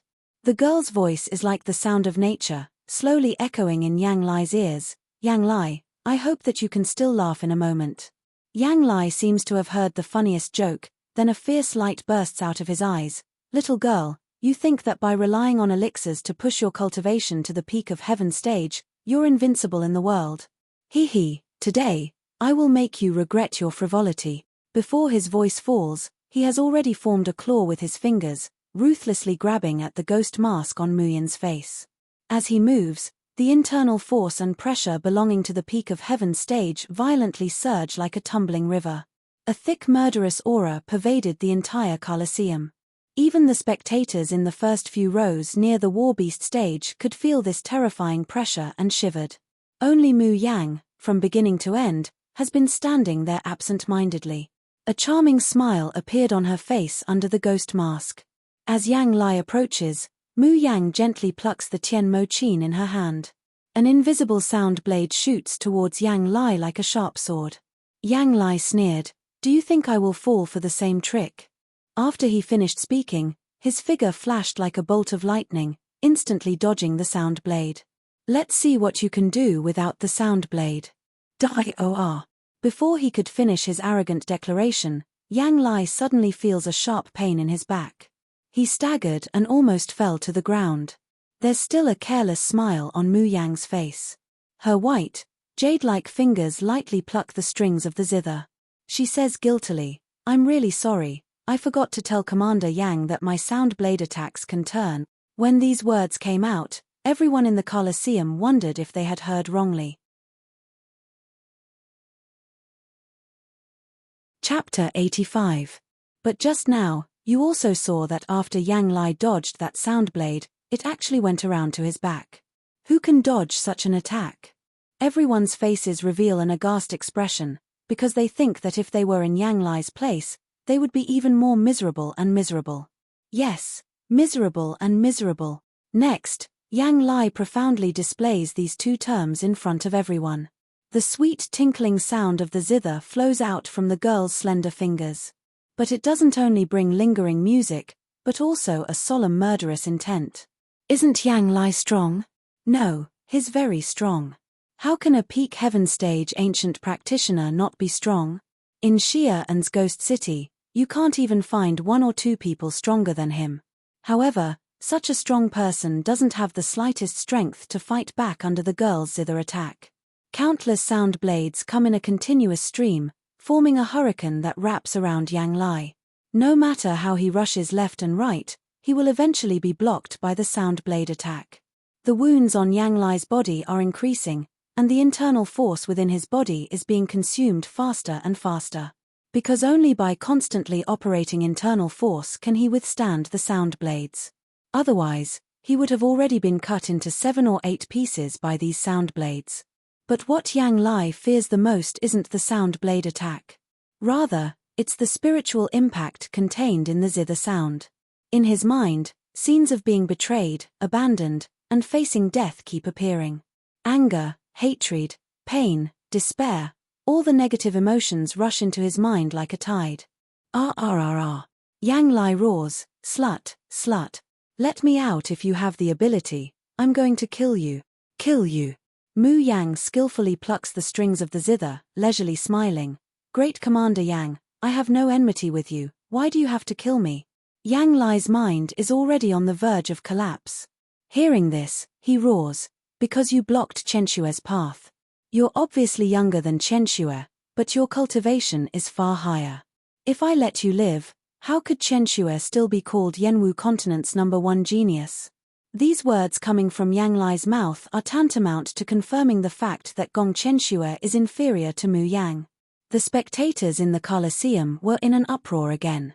Sure enough, I said that this girl is much more powerful than Gong Qianxue. Haha, what Yanwu continent's #1 genius, turns out it's just an undeserved reputation. Mph, I really can't stand that Gong Qianxue. She advertises how awesome she is all day long, and a bunch of men revolve around her. Haha, now you've been slapped in the face, right? I just don't know where this girl came from. From now on, Yanwu continent's Azure Sky list will be updated. Mu Yang doesn't pay any attention to everyone's fervent gazes. She just plucked the strings and continued to ask, "Oh? You care about Gong Qianxue so much that you're willing to do anything for her?" Of course. Yang Lai, while resisting the sound wave attack, loudly and proudly says, "Qianxue, she is my savior, my goddess, the only person in this world who will not abandon me. I'm willing to do anything for her." Mu Yan is silent for a moment.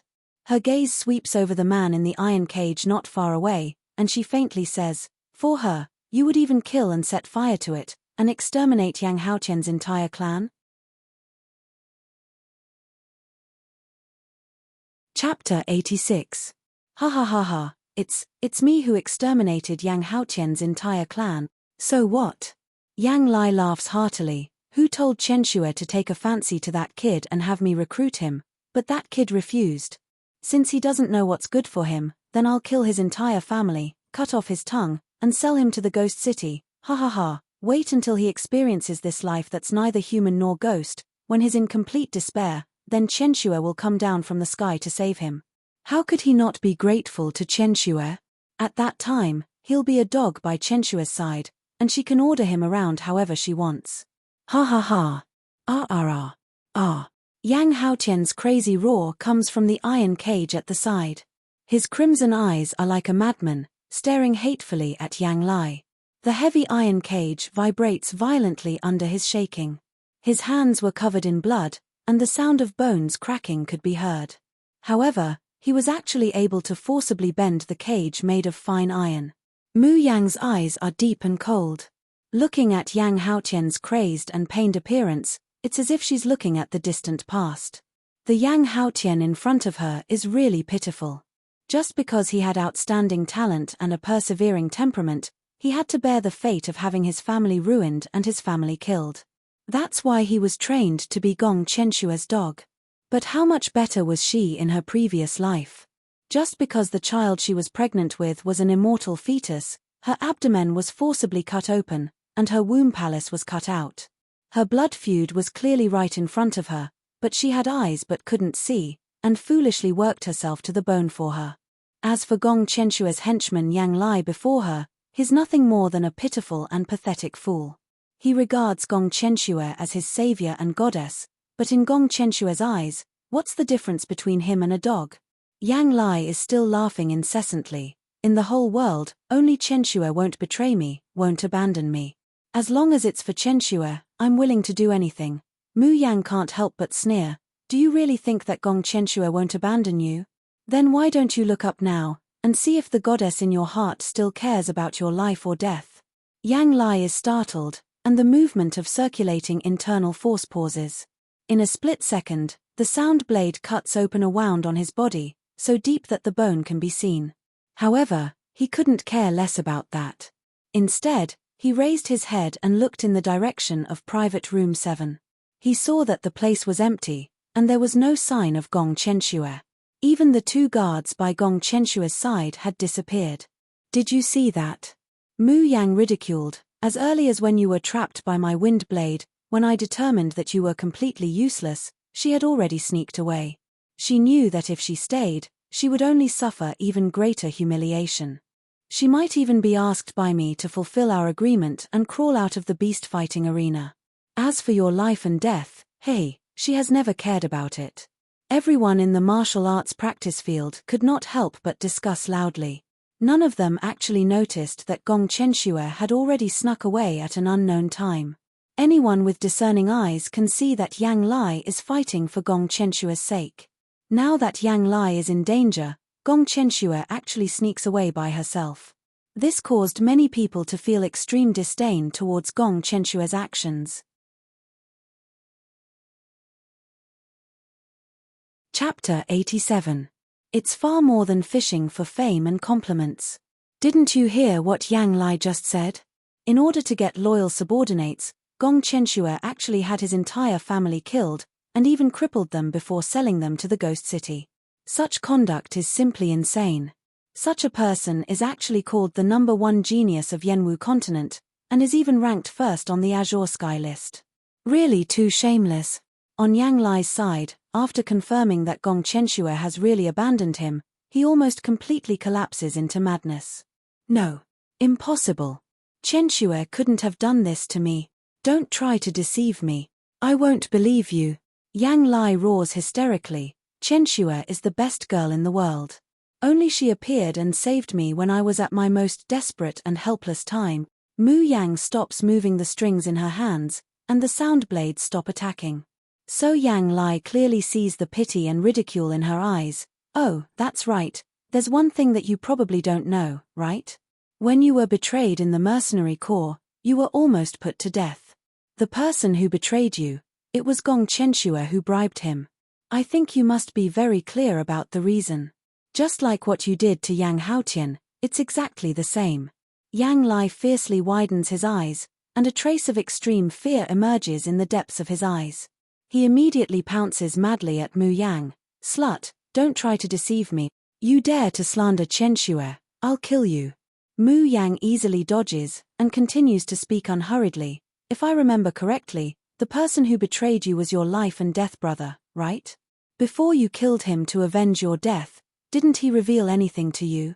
Whether it was Gong Qianxue or not, I think you know it better than anyone else, right? Yang Lai's movements abruptly come to a halt. Unconsciously, a picture emerges in his mind, and the anger on his face completely turns into horror. Some things are like this. When it's not mentioned, he doesn't think it's suspicious. But when Mu Yang pierces through everything, he finds that everything Gong Qianxue has done is full of flaws. Impossible. Impossible. Impossible. Yang Lai kneels on the ground, holding his head, and lets out an angry and desperate roar. Gong Qianxue, why are you doing this to me? There's not a trace of warmth in Mu Yang's eyes. She sneers, and the strings in her hands move. The sound blade doesn't strike Yang Lai, but rather falls on the iron cage holding Yang Haotian. With a cracking sound, the iron cage broke into 2 pieces. Yang Haotian roared and rushed out of the cage. Ah! The beast slave's loss of control caused everyone in the arena to cry out in alarm. But Mu Yang said unhurriedly, Miss Yu Yang, this beast slave should be considered my possession now, right? As she spoke, she tossed a porcelain bottle to Yu Yang. Yu Yang takes the porcelain bottle, and with one sniff, she knows that it's that heaven-defying draft that can help people break through bottlenecks. She immediately says with a smile, what the customer says is correct. This beast slave number 3 is now yours. Yang Haotian's eyes are red as he walks towards Yang Lai step by step. As he passes by Mu Yang, he pauses his footsteps.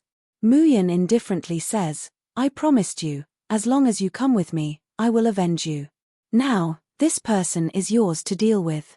Yang Haotian turns to face Mu Yang, kneels on the ground, and heavily kowtows his head. Then, he rushes towards Yang Lai. Chapter 88. The onlookers all show a horrified expression, but no one stops him. In the end, Yang Haotian stands up covered in blood and walks back to Mu Yang's side.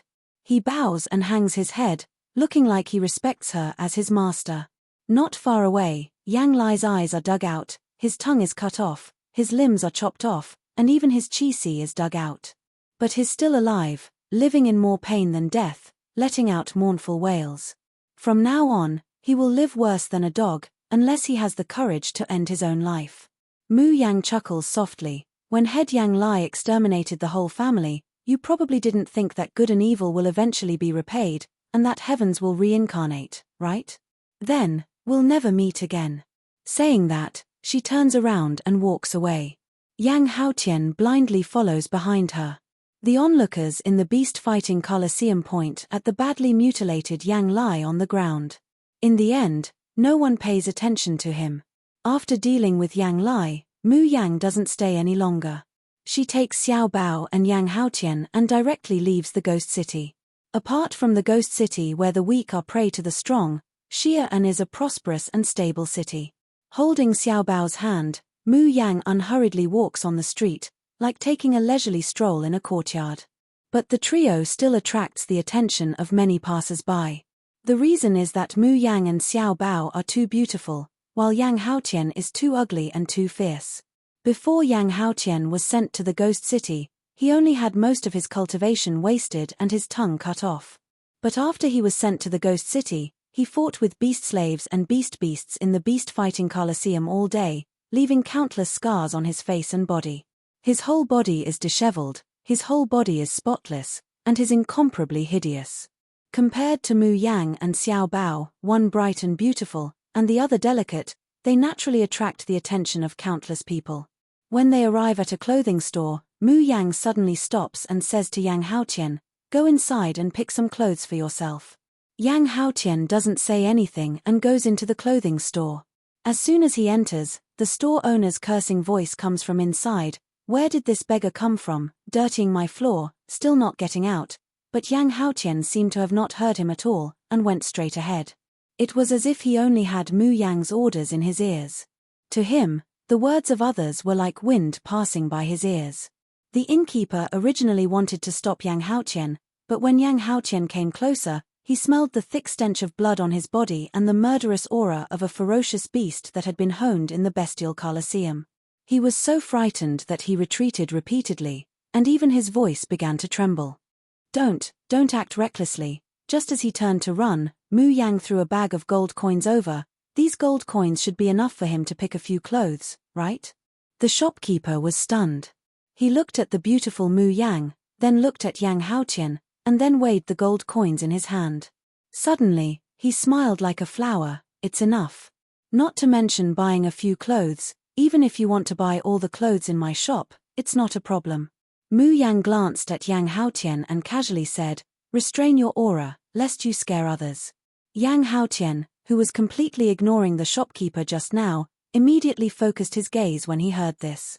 The ferocious aura on his body instantly disappeared completely. The shopkeeper couldn't help but exclaim in surprise, "Is this gentleman your slave, miss? What a frightening aura."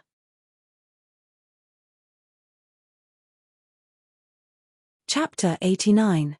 Muyan chuckles, "He's my subordinate." She's not interested in raising slaves like Gong Chenxue. But now, she really needs a loyal and capable helper, so she spared no effort to rescue Yang Haotian from the ghost city. This can be considered as each taking what they need. Muyan is bored to death, staring at Yang Haotian as he comes out after choosing his clothes. Xiao Bao suddenly pulls her hand and moves in a certain direction. Muyan stares blankly.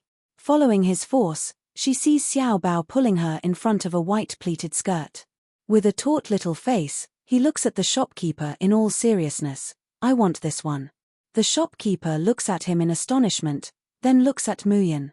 He sees Xiao Bao taking out a gold leaf from his bosom and throwing it to the shopkeeper. "Give it to me." Even though it's just a 4-year-old child speaking, that commanding tone and cold, sharp eyes completely intimidate the shopkeeper. He blindly takes the white dress down and mechanically introduces it. "Little Gongzi really has a good eye. This dress is our shop's treasure. The whole dress is woven from quicksand threads. After wearing it, not only can it make a woman as graceful and ethereal as a fairy descending to earth, it also has the effect of warming in winter and cooling in summer." Xiao Bao looks at him in disgust. "One gold leaf isn't enough. Why so much nonsense?" Yes. It's long been enough." The shopkeeper says repeatedly, even wanting to return the gold leaf in fear and trepidation. "In fact, the gold coins that girl just gave me are enough." Xiao Bao doesn't take it, but holds the dress in front of Muyan, Nyangqin. Muyan's smiling eyes are shining. She crouches down and caresses the smooth texture of the dress. Does Xiao Bao want to buy clothes for Nyangqin?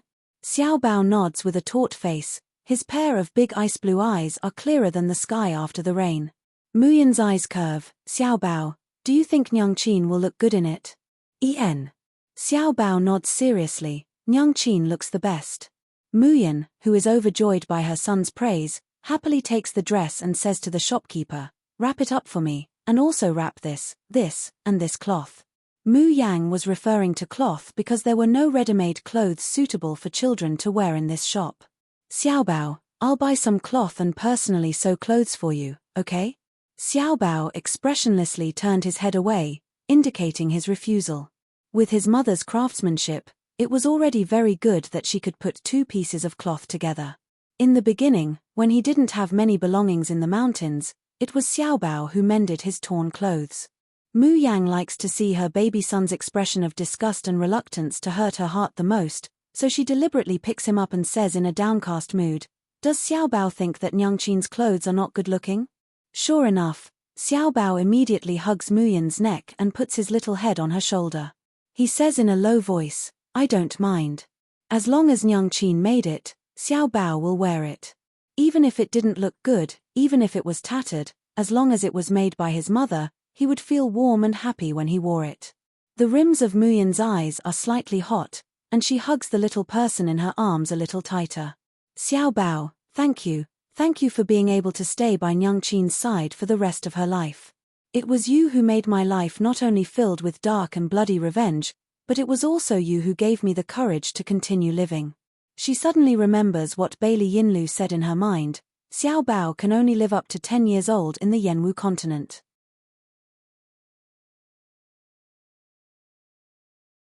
Chapter 90.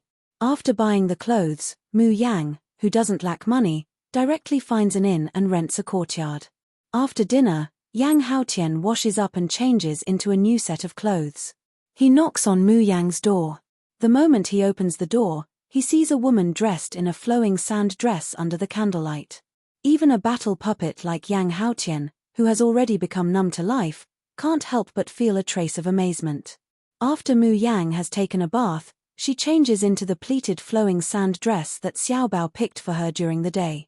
Her originally gorgeous complexion, set off by the flowing light of her clothes and hair, looks even more elegant and refined, making people feel as if they're in the world of immortals when they look at her. However, Mu Yang's expression is always so charming and languid. As a result, apart from being ethereal and out of this world, it adds a bit of charm that can make people's hearts shake. However, Yang Haotian's amazement only lasts for a moment, and he kneels down on one knee. He can't speak, but he still performs a very standard master-servant etiquette. Mu Yang holds a cup of tea in her hand, and she leisurely takes a sip. She doesn't have any intention of stepping forward to help him up, and instead says faintly, "Do you know why I saved you?" Yang Haotian doesn't get up, nor does he move. He just quietly kneels like that, as if he doesn't care about the answer. Mu Yang answers to herself, "Actually, what I wanted to do wasn't to save you, but to cause trouble for Gong Qianxue. Because I found out that Gong Qianxue wanted to take you for her own use, and wanted to buy you from the Ghost City, so I carefully investigated your background. That's how I could inadvertently find out what Yang Lai did to you. I saved you purely because I didn't want Gong Qianxue to be happy. But in any case, you owe me a life." Mu Yang puts down the teacup, and looks at him with a gaze like electricity. "Now, I can give you two paths. The first path, you serve me for 5 years as my subordinate. In 5 years, you'll pay off the debt you owe me. After that, we won't owe each other anything. No matter where you want to go, or what you want to do, I won't stop you." Yang Haotian raises his head, his gaze firmly fixed on her, without a trace of emotion on his face. The corner of Mu Yang's mouth hooks up, and she continues, "The second path, you're willing to recognize me as your master. From then on, you'll lose your personal freedom, and can only work for me. If you dare to betray me one day, I will make you beg for death. But conversely, as my people, I will also provide you with drafts to treat your injuries. At the very least, it won't be a problem for you to reach the peak of heaven stage. If an ordinary person heard that they could advance to the peak of the heaven rank, they would probably be so excited that they couldn't control themselves." However, Yang Haotian's expression remained calm from beginning to end. One could even say that he was deathly still. He crawled up from the ground and knelt on one knee again. He clenched his right fist and pressed it against his chest. His body was completely prostrated. This was a very humble gesture. It was also a master-servant etiquette without the slightest discount. Yang Haotian pressed his head against the cold ground, but his body didn't shake at all. In fact, as early as when Mu Yang allowed him to personally cripple Yang Lai for revenge, he had already recognized Mu Yang as his master in his heart. His life had lost all meaning when his entire family was exterminated. It was Mu Yang who gave him a new life, and also gave him the opportunity to take revenge. Therefore, recognizing Mu Yan as his master, he doesn't feel the least bit lowly or sullen. He only feels incomparably lucky, because only in this way can he find the meaning to continue living. Mu Yang reaches out and buckles the seat across from her. "Sit down, I'll take your pulse."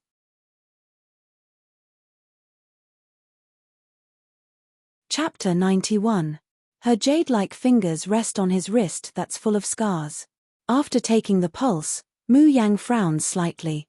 Sure enough, Yang Haotian's injury is far from as simple as it looks on the surface. In her previous life, as Gong Qianshue's confidant, Yang Haotian's cultivation eventually reached the peak of heaven stage. But it was forcibly treated with drafts and elixirs that had extremely great side effects. Therefore, after reaching the peak of heaven stage, it was difficult for Yang Haotian to advance even an inch. Moreover, he passed away after a serious injury at a young age. Even at the time of his death, he didn't know that the enemies who exterminated his family were Gong Qianshue and Yang Lai. Mu Yang withdraws her hand and says, "Sit cross-legged on the ground. In a moment, no matter what I do, don't resist." Yang Haotian sits cross-legged on the ground as instructed. The Tianmo Qin has appeared in Mu Yang's hands at some point. She closes her eyes and quickly mobilizes the internal force within her body. Xiao Bao stands up, his small face taut as he stands guard by her side. As her plain white fingers slowly move on the dark grey strings, a sweet and pleasant music flows out from the gaps between her fingers. Yang Haotian's originally cold and stern expression slowly softens when he hears this music. His brows relax, and his scarred face reveals a gentle and sweet expression, as if he's thinking of a good memory. Mu Yang sighs softly in her heart, but her hands don't stop moving. The sound of the qin slowly changes. From the original touching and moving, it slowly turns into a sobbing, heart-wrenching pain. Yang Haotian's expression gradually turns from gentle to pained and struggling. Bean-sized beads of sweat roll down his forehead. His tall and sturdy body trembles uncontrollably. In his qi, the mysterious energy slowly pulsates along with the music, and begins to circulate in his internal organs and meridians. Wherever the profound energy went, it didn't bring about the usual comfort of warmth, but a pain that felt as if his flesh and blood were being torn apart. Yang Haotian tightly clenches his teeth, blood slowly spilling from the corners of his mouth, and his clothes are completely soaked in sweat. But he doesn't even let out a groan, let alone move, or circulate his mysterious energy to resist. Just because this is Mu Yang's order. When the profound qi that was stimulated by the sound of the zither flowed through every inch of his meridians, the mournful and desolate music suddenly changed, turning into a stern and fierce agitation. An even more intense pain erupted from Yang Haotian's flesh and bones. He finally couldn't bear it any longer, and opened his mouth to let out a beast-like wail of pain. Fine beads of blood mixed with viscous black liquid seeped out from the surface of his skin. At this moment, Yang Haotian looked 100 times more miserable than he had been in the beast-fighting Colosseum. Black and red tears of blood flowed from his 7 orifices. The new clothes he had just changed into were completely dyed red with black blood. But the sound of Mu Yan's zither did not stop or soften in the slightest. The sound of the zither continued for an entire hour before it slowly stopped. Mu Yang retracted her somewhat numb fingers and said softly, "Go back and take a bath first, then change your clothes, and then come see me." Yang Haotian struggled to get up from the ground. He looked like he had just been fished out of a swamp of black blood. He was filthy and smelly. His body was so weak that he couldn't even stand properly. He almost fell down the moment he got up. But he still respectfully saluted, and then staggered out. As soon as Yang Haotian left, Xiao Bao immediately pounced over and hugged Mu Yang tightly.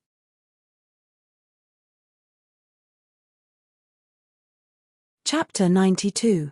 Xiao Bao raises his head, unhappiness and distress clearly written in his clear blue eyes.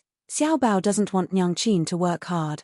At this time, Muyan's smile is still bright and languid, but her complexion is incomparably pale, even her red lips don't have a trace of blood.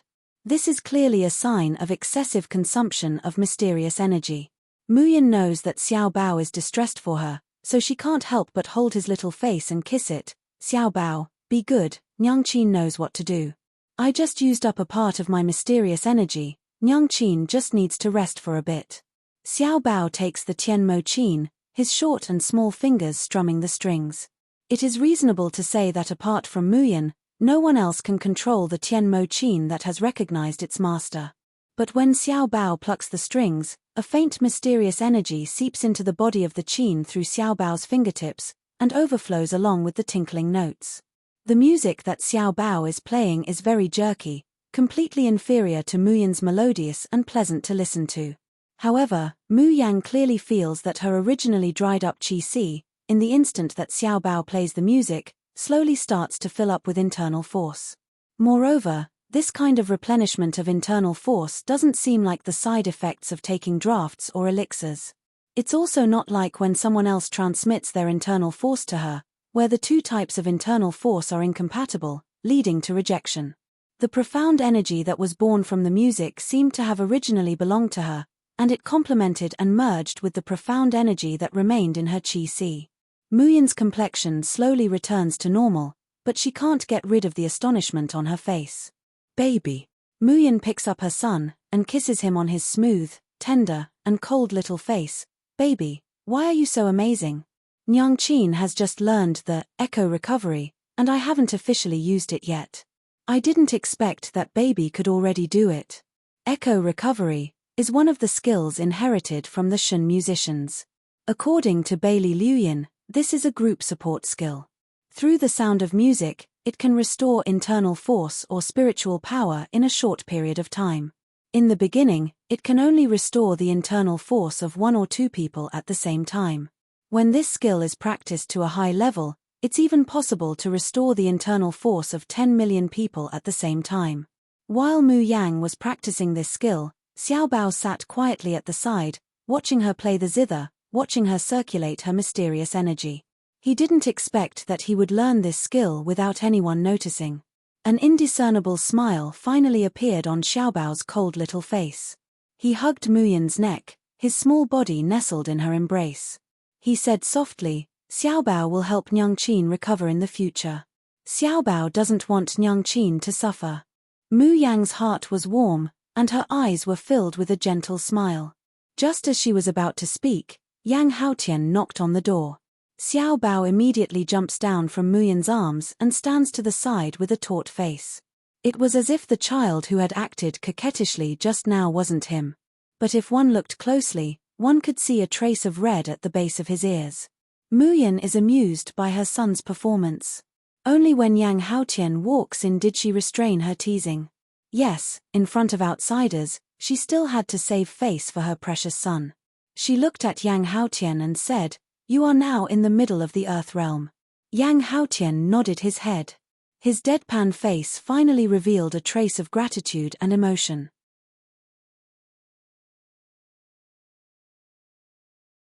Chapter 93.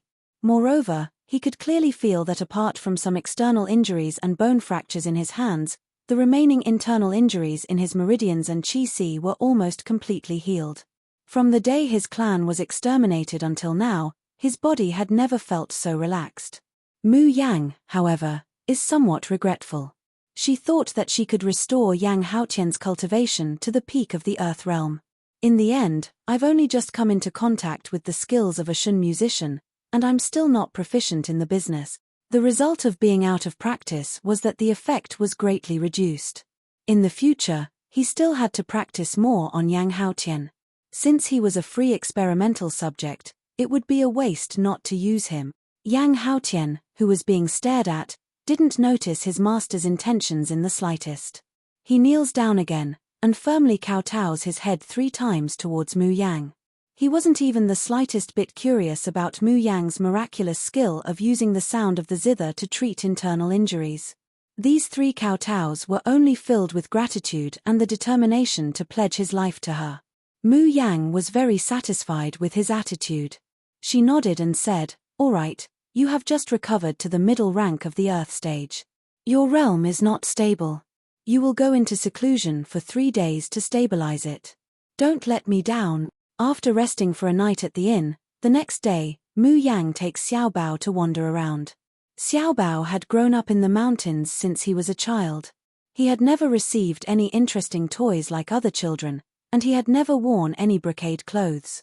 Later on, when Muyan's cultivation was high enough, she could bring Xiao Bao in and out of the nameless mountains at will, but usually only to the nearest town. The resources in that small town were very scarce. The food that could be bought tasted extremely ordinary, and the clothes that could be bought were incomparably crude. Therefore, after Mu Yang finishes her business in Xi'an, she isn't in a hurry to leave. She wants to take Xiao Bao to have some fun and enjoy themselves. After one round, Xiao Bao's coarse cloth clothes had been changed into gorgeous silk clothes.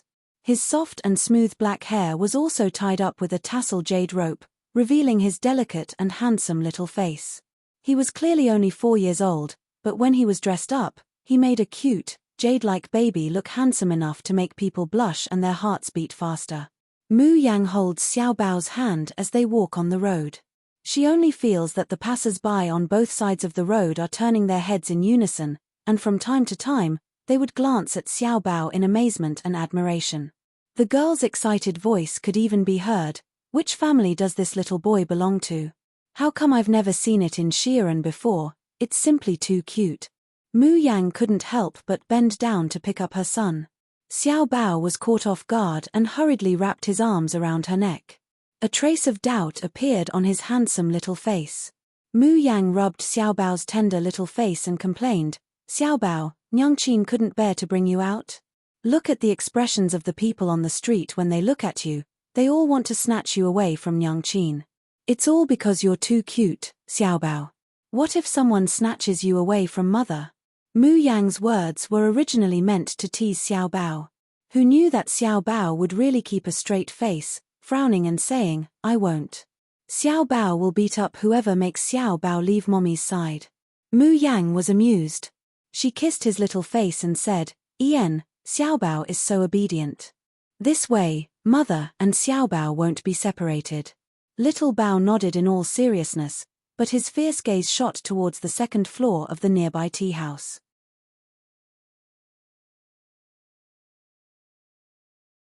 Chapter 94. Not far away, in a private room on the 2nd floor of a tea house. A man in his 30s is sitting by the window, his gaze carelessly sweeping over the street below, but suddenly fixates on a certain place. His leisurely expression suddenly turns into one of amazement. The man closes the folding fan in his hand, his body slightly leans forward and sticks out, even his breathing becomes slightly heavy. "Master, what's wrong?" The subordinate standing on the side sees the man's abnormality and promptly asks. The man doesn't pay attention to him, but beckons the tea house's waiter over. "Do you know where that girl came from?" The tea house's waiter takes a look and also gasps. He sees a white-clothed girl holding a child's hand walking on the busy street. There are clearly people coming and going, but that white-clothed girl can attract the attention of others at first glance. This is because the girl's appearance is really too beautiful. Her skin is like snow, her eyes are like twinkling stars, and her lips are like the pistils of a flower. Just looking at her from afar, it can make people's minds ripple, unable to move their eyes away.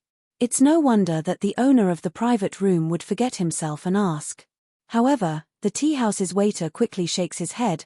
"This girl is so beautiful, if I had seen her in Xi'an, this lowly one would certainly remember." The implication is that this girl has only recently appeared in Xi'an City. The man doesn't say a word as he looks at the girl below. He can't help but stick out his tongue to lick his lips, a burning desire flashing through his eyes. When the tea house's waiter goes out, the man's subordinate immediately says, "Is master interested in this girl? If so, this subordinate will immediately bring her up to see you." In this subordinate's opinion, his master's status is incomparably venerated. To be fancied by his master, whether it's as a wife or a concubine, or even as a servant girl, it would be a great blessing. Therefore, these words are spoken as if it's a matter of course. After the man hears this, he doesn't hesitate and immediately nods, but he gives a rare reminder: be polite, don't be rude to the beauty. The guard bows in response, but when he turns around and goes downstairs, he has a smirk on his face.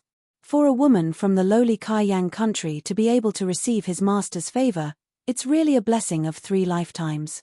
If he is still a bit polite to her, wouldn't that girl go to heaven? Mu Yang puts Xiao Bao down and leads him on the road again.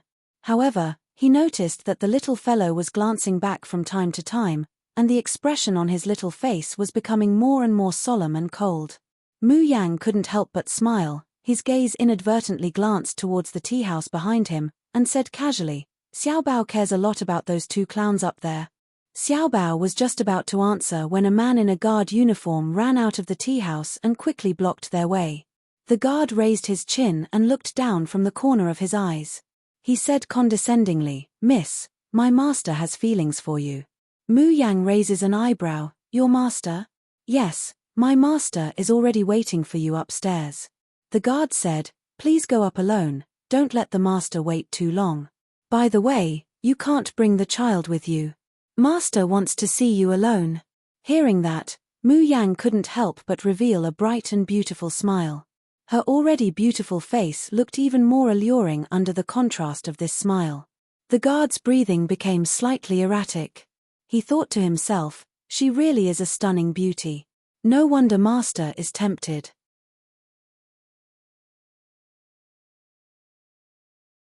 Chapter 95. Your master wants to see me. Muyan sneers, "Who does your master think he is? Just because you want to see me, I have to see you. Hihi, why don't you let him go back and look at his own face? Is it bigger than a wash basin?" Mu Yang's poisonous tongue was learned from Bailey Liuin's notes. His face was as big as a basin. The guard had never heard of such an allusion, but he could hear the disrespect in her words towards his master. She immediately flies into a rage, but remembering her master's instructions, she still clenches her teeth and patiently says, "My master is from Huangyaro countries, Jin Wangfu. Miss should now know how great of an honor it is for you to be invited by my master, right? In Yanwu continent, Kaiyang country is the lowest country, while Huangyaro country is the highest. In Huangyaro country, Jin Wangfu is a very revered Wangye's mansion." Therefore, when the guard said these words, he had already determined in his heart that the young girl in front of him would be in fear and trepidation, repenting for her disrespect just now, and begging to immediately have an audience with his master. However, Mu Yang's next words once again refreshed his worldview. "I'm sorry, I've never heard of any random prince's mansion." Mu Yang said with a mocking smile, "I only know that a good dog doesn't block the way, or are you saying that you can't even be a dog for your master? How dare you call me a dog?" The guard couldn't hold it in any longer and flew into a rage. The veins on his forehead bulged, and his body emitted a strong killing intent. "What a whore! It's your great fortune that my master has taken a liking to you. Since you don't know what's good for you, don't blame me for being impolite." As soon as he finished speaking, he had already grabbed Mu Yang's shoulder with a sinister expression. Mu Yang hasn't moved yet, but Xiao Bao has already taken a step forward. His small, fair, and tender palm slowly pushes towards the guard's chi-si. Bang! There's a loud noise, and the scene of Muyan begging for mercy that the guard had expected doesn't appear. Instead, he suddenly feels a sharp pain in his dantian, and his whole body flies out. His sturdy body crashed into the stone lion in front of the tea house. The stone lion shattered and turned into dust. The guard suddenly spat out a mouthful of blood. His body twitched and he fainted. In a private room on the 2nd floor of the tea house, the man sitting by the window had seen everything that had just happened. He had originally thought that this young girl would gladly rush over to see him after knowing his identity. Who knew that not long after, he would see his guard being slapped away by a palm. With his cultivation, he could clearly see that the guard's chi-si had actually been forcefully shattered, and the profound energy within his body was madly gushing out. An Earth-rank elite guard was crippled in just a short encounter. However, not only was the man not angry, but the interest in his eyes grew stronger. It was also at this moment that the young girl below raised her head. Her languid and charming eyes drifted over indifferently.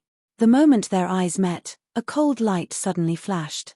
With a light wave of her hand, the window on the second floor of the tea house immediately shattered into countless pieces. There were even a few splinters that splashed onto the man's face, leaving a bloody scar on his face.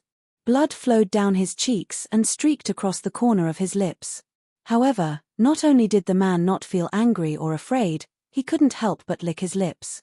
The interest in his eyes instantly turned into burning desire. Originally, this woman was nothing more than a dispensable appreciation and plunder. But now, he felt that his heart was really moved.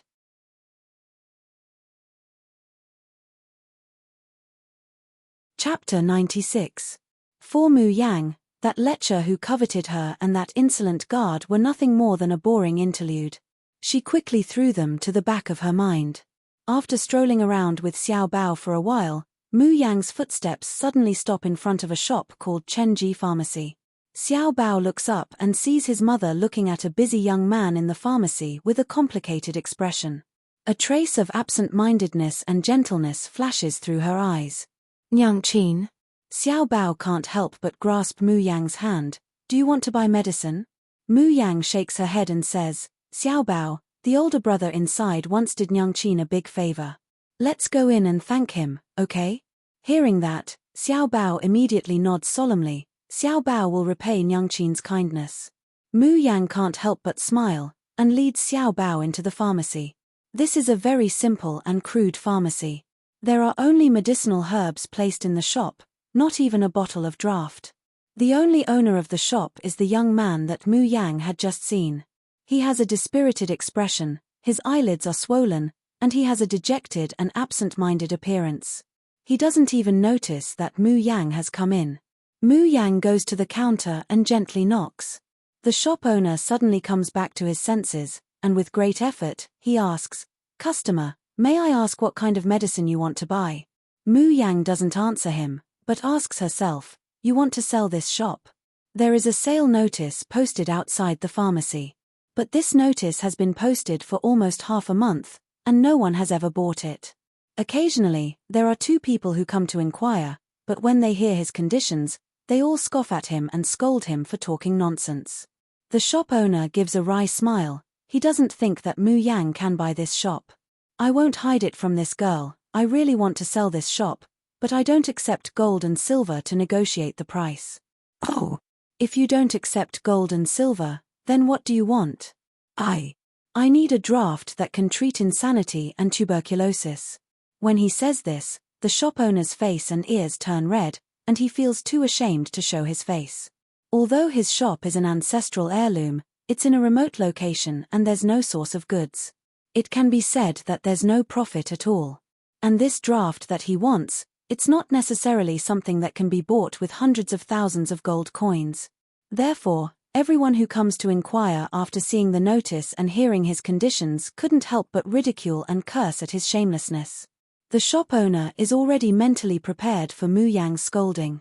But who knew that a young girl's clear and moving voice would ring in his ears? "Fine, I accept the deal." "It doesn't matter if you don't accept it." Wait. What did you just say?" The shop owner's eyes widened in disbelief. Mu Yan smiles leisurely. "I think I've already said it clearly enough. I'll give you the draft to treat your insanity and tuberculosis, and you transfer this shop to me." The young man on the other side opened and closed his mouth for a long time, but not a single word came out. Mu Yan flips her wrist and a jade white porcelain bottle appears in her hand. She says unhurriedly, "You don't believe that I can take out the draft that you want? Don't worry, you can try first. I'll look for you tomorrow." Without waiting for the young man's response, she turned around and left swiftly. The young man was left alone in the shop, holding the porcelain bottle he had left behind. His expression was one of shock and struggle. After a long while, he finally clenched his teeth, closed the shop door, and rushed to the backyard. In Mu Yang's mind as she leaves, the young man's simple and honest face is still constantly flashing.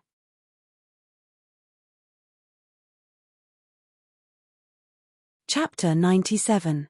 At that time, she was sold by Yang Lai to the dirtiest and most terrible place in the world, and was about to fall into the fate of being ravaged and defiled. In her most desperate time, it was this youth in WN Renku who saved her life. The youth's own situation was also very bad, but he secretly hid her, allowing her to escape the crisis. Mu Yang doesn't even know the youth's name, but from the way he talks to himself, she learns that the young man was originally the owner of a pharmacy in Xi'an. Because his mother was seriously ill and needed an extremely expensive draft, he had no choice but to sell his shop. He even sold himself as a slave to the Ghost City.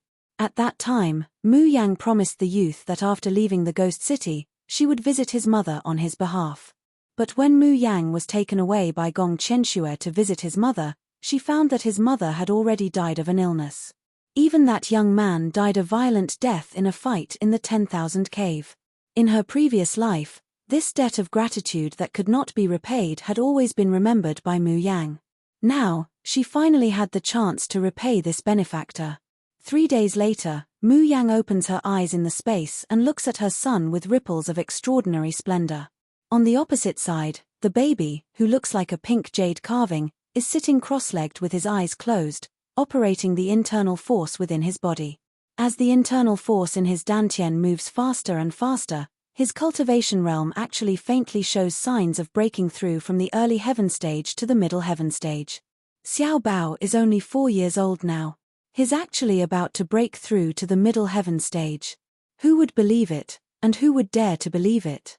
Mu Yang's eyes are full of pride as she looks at her baby son. Then her eyes can't help but glance at the fat rabbit lying on the grass on its back, snoring loudly. She gently hooks up the corners of her lips. No wonder this stupid rabbit likes to stay in the space besides eating. It turns out that in addition to the beautiful scenery and fresh air, the space also has this advantage. The speed of cultivation here is actually a lot faster than outside. In just 3 days, Xiao Bao has already reached the great perfection of the early heaven stage, and her cultivation has also slightly loosened. After a while, Xiao Bao slowly opens his eyes on the opposite side. Eyes as clear as the sky, he fixedly looks at Mu Yang. A smile instantly spreads across Mu Yang's face. "Baby, aren't you going to continue cultivating?" Xiao Bao tightens his face and shakes his head. "Nyang Qin has something to do." Mu Yan smiles even more brightly. "Xiao Bao wants to go with Nyang Qin?" The cold and delicate little face on the other side heavily nods. Xiao Bao has to protect Nyang Qin. Mu Yang picks up her son and kisses him. With Xiao Bao's protection, Nyang Qin is not afraid of anything. Not long after they left the space, there was a knock on the door. It's very quiet outside.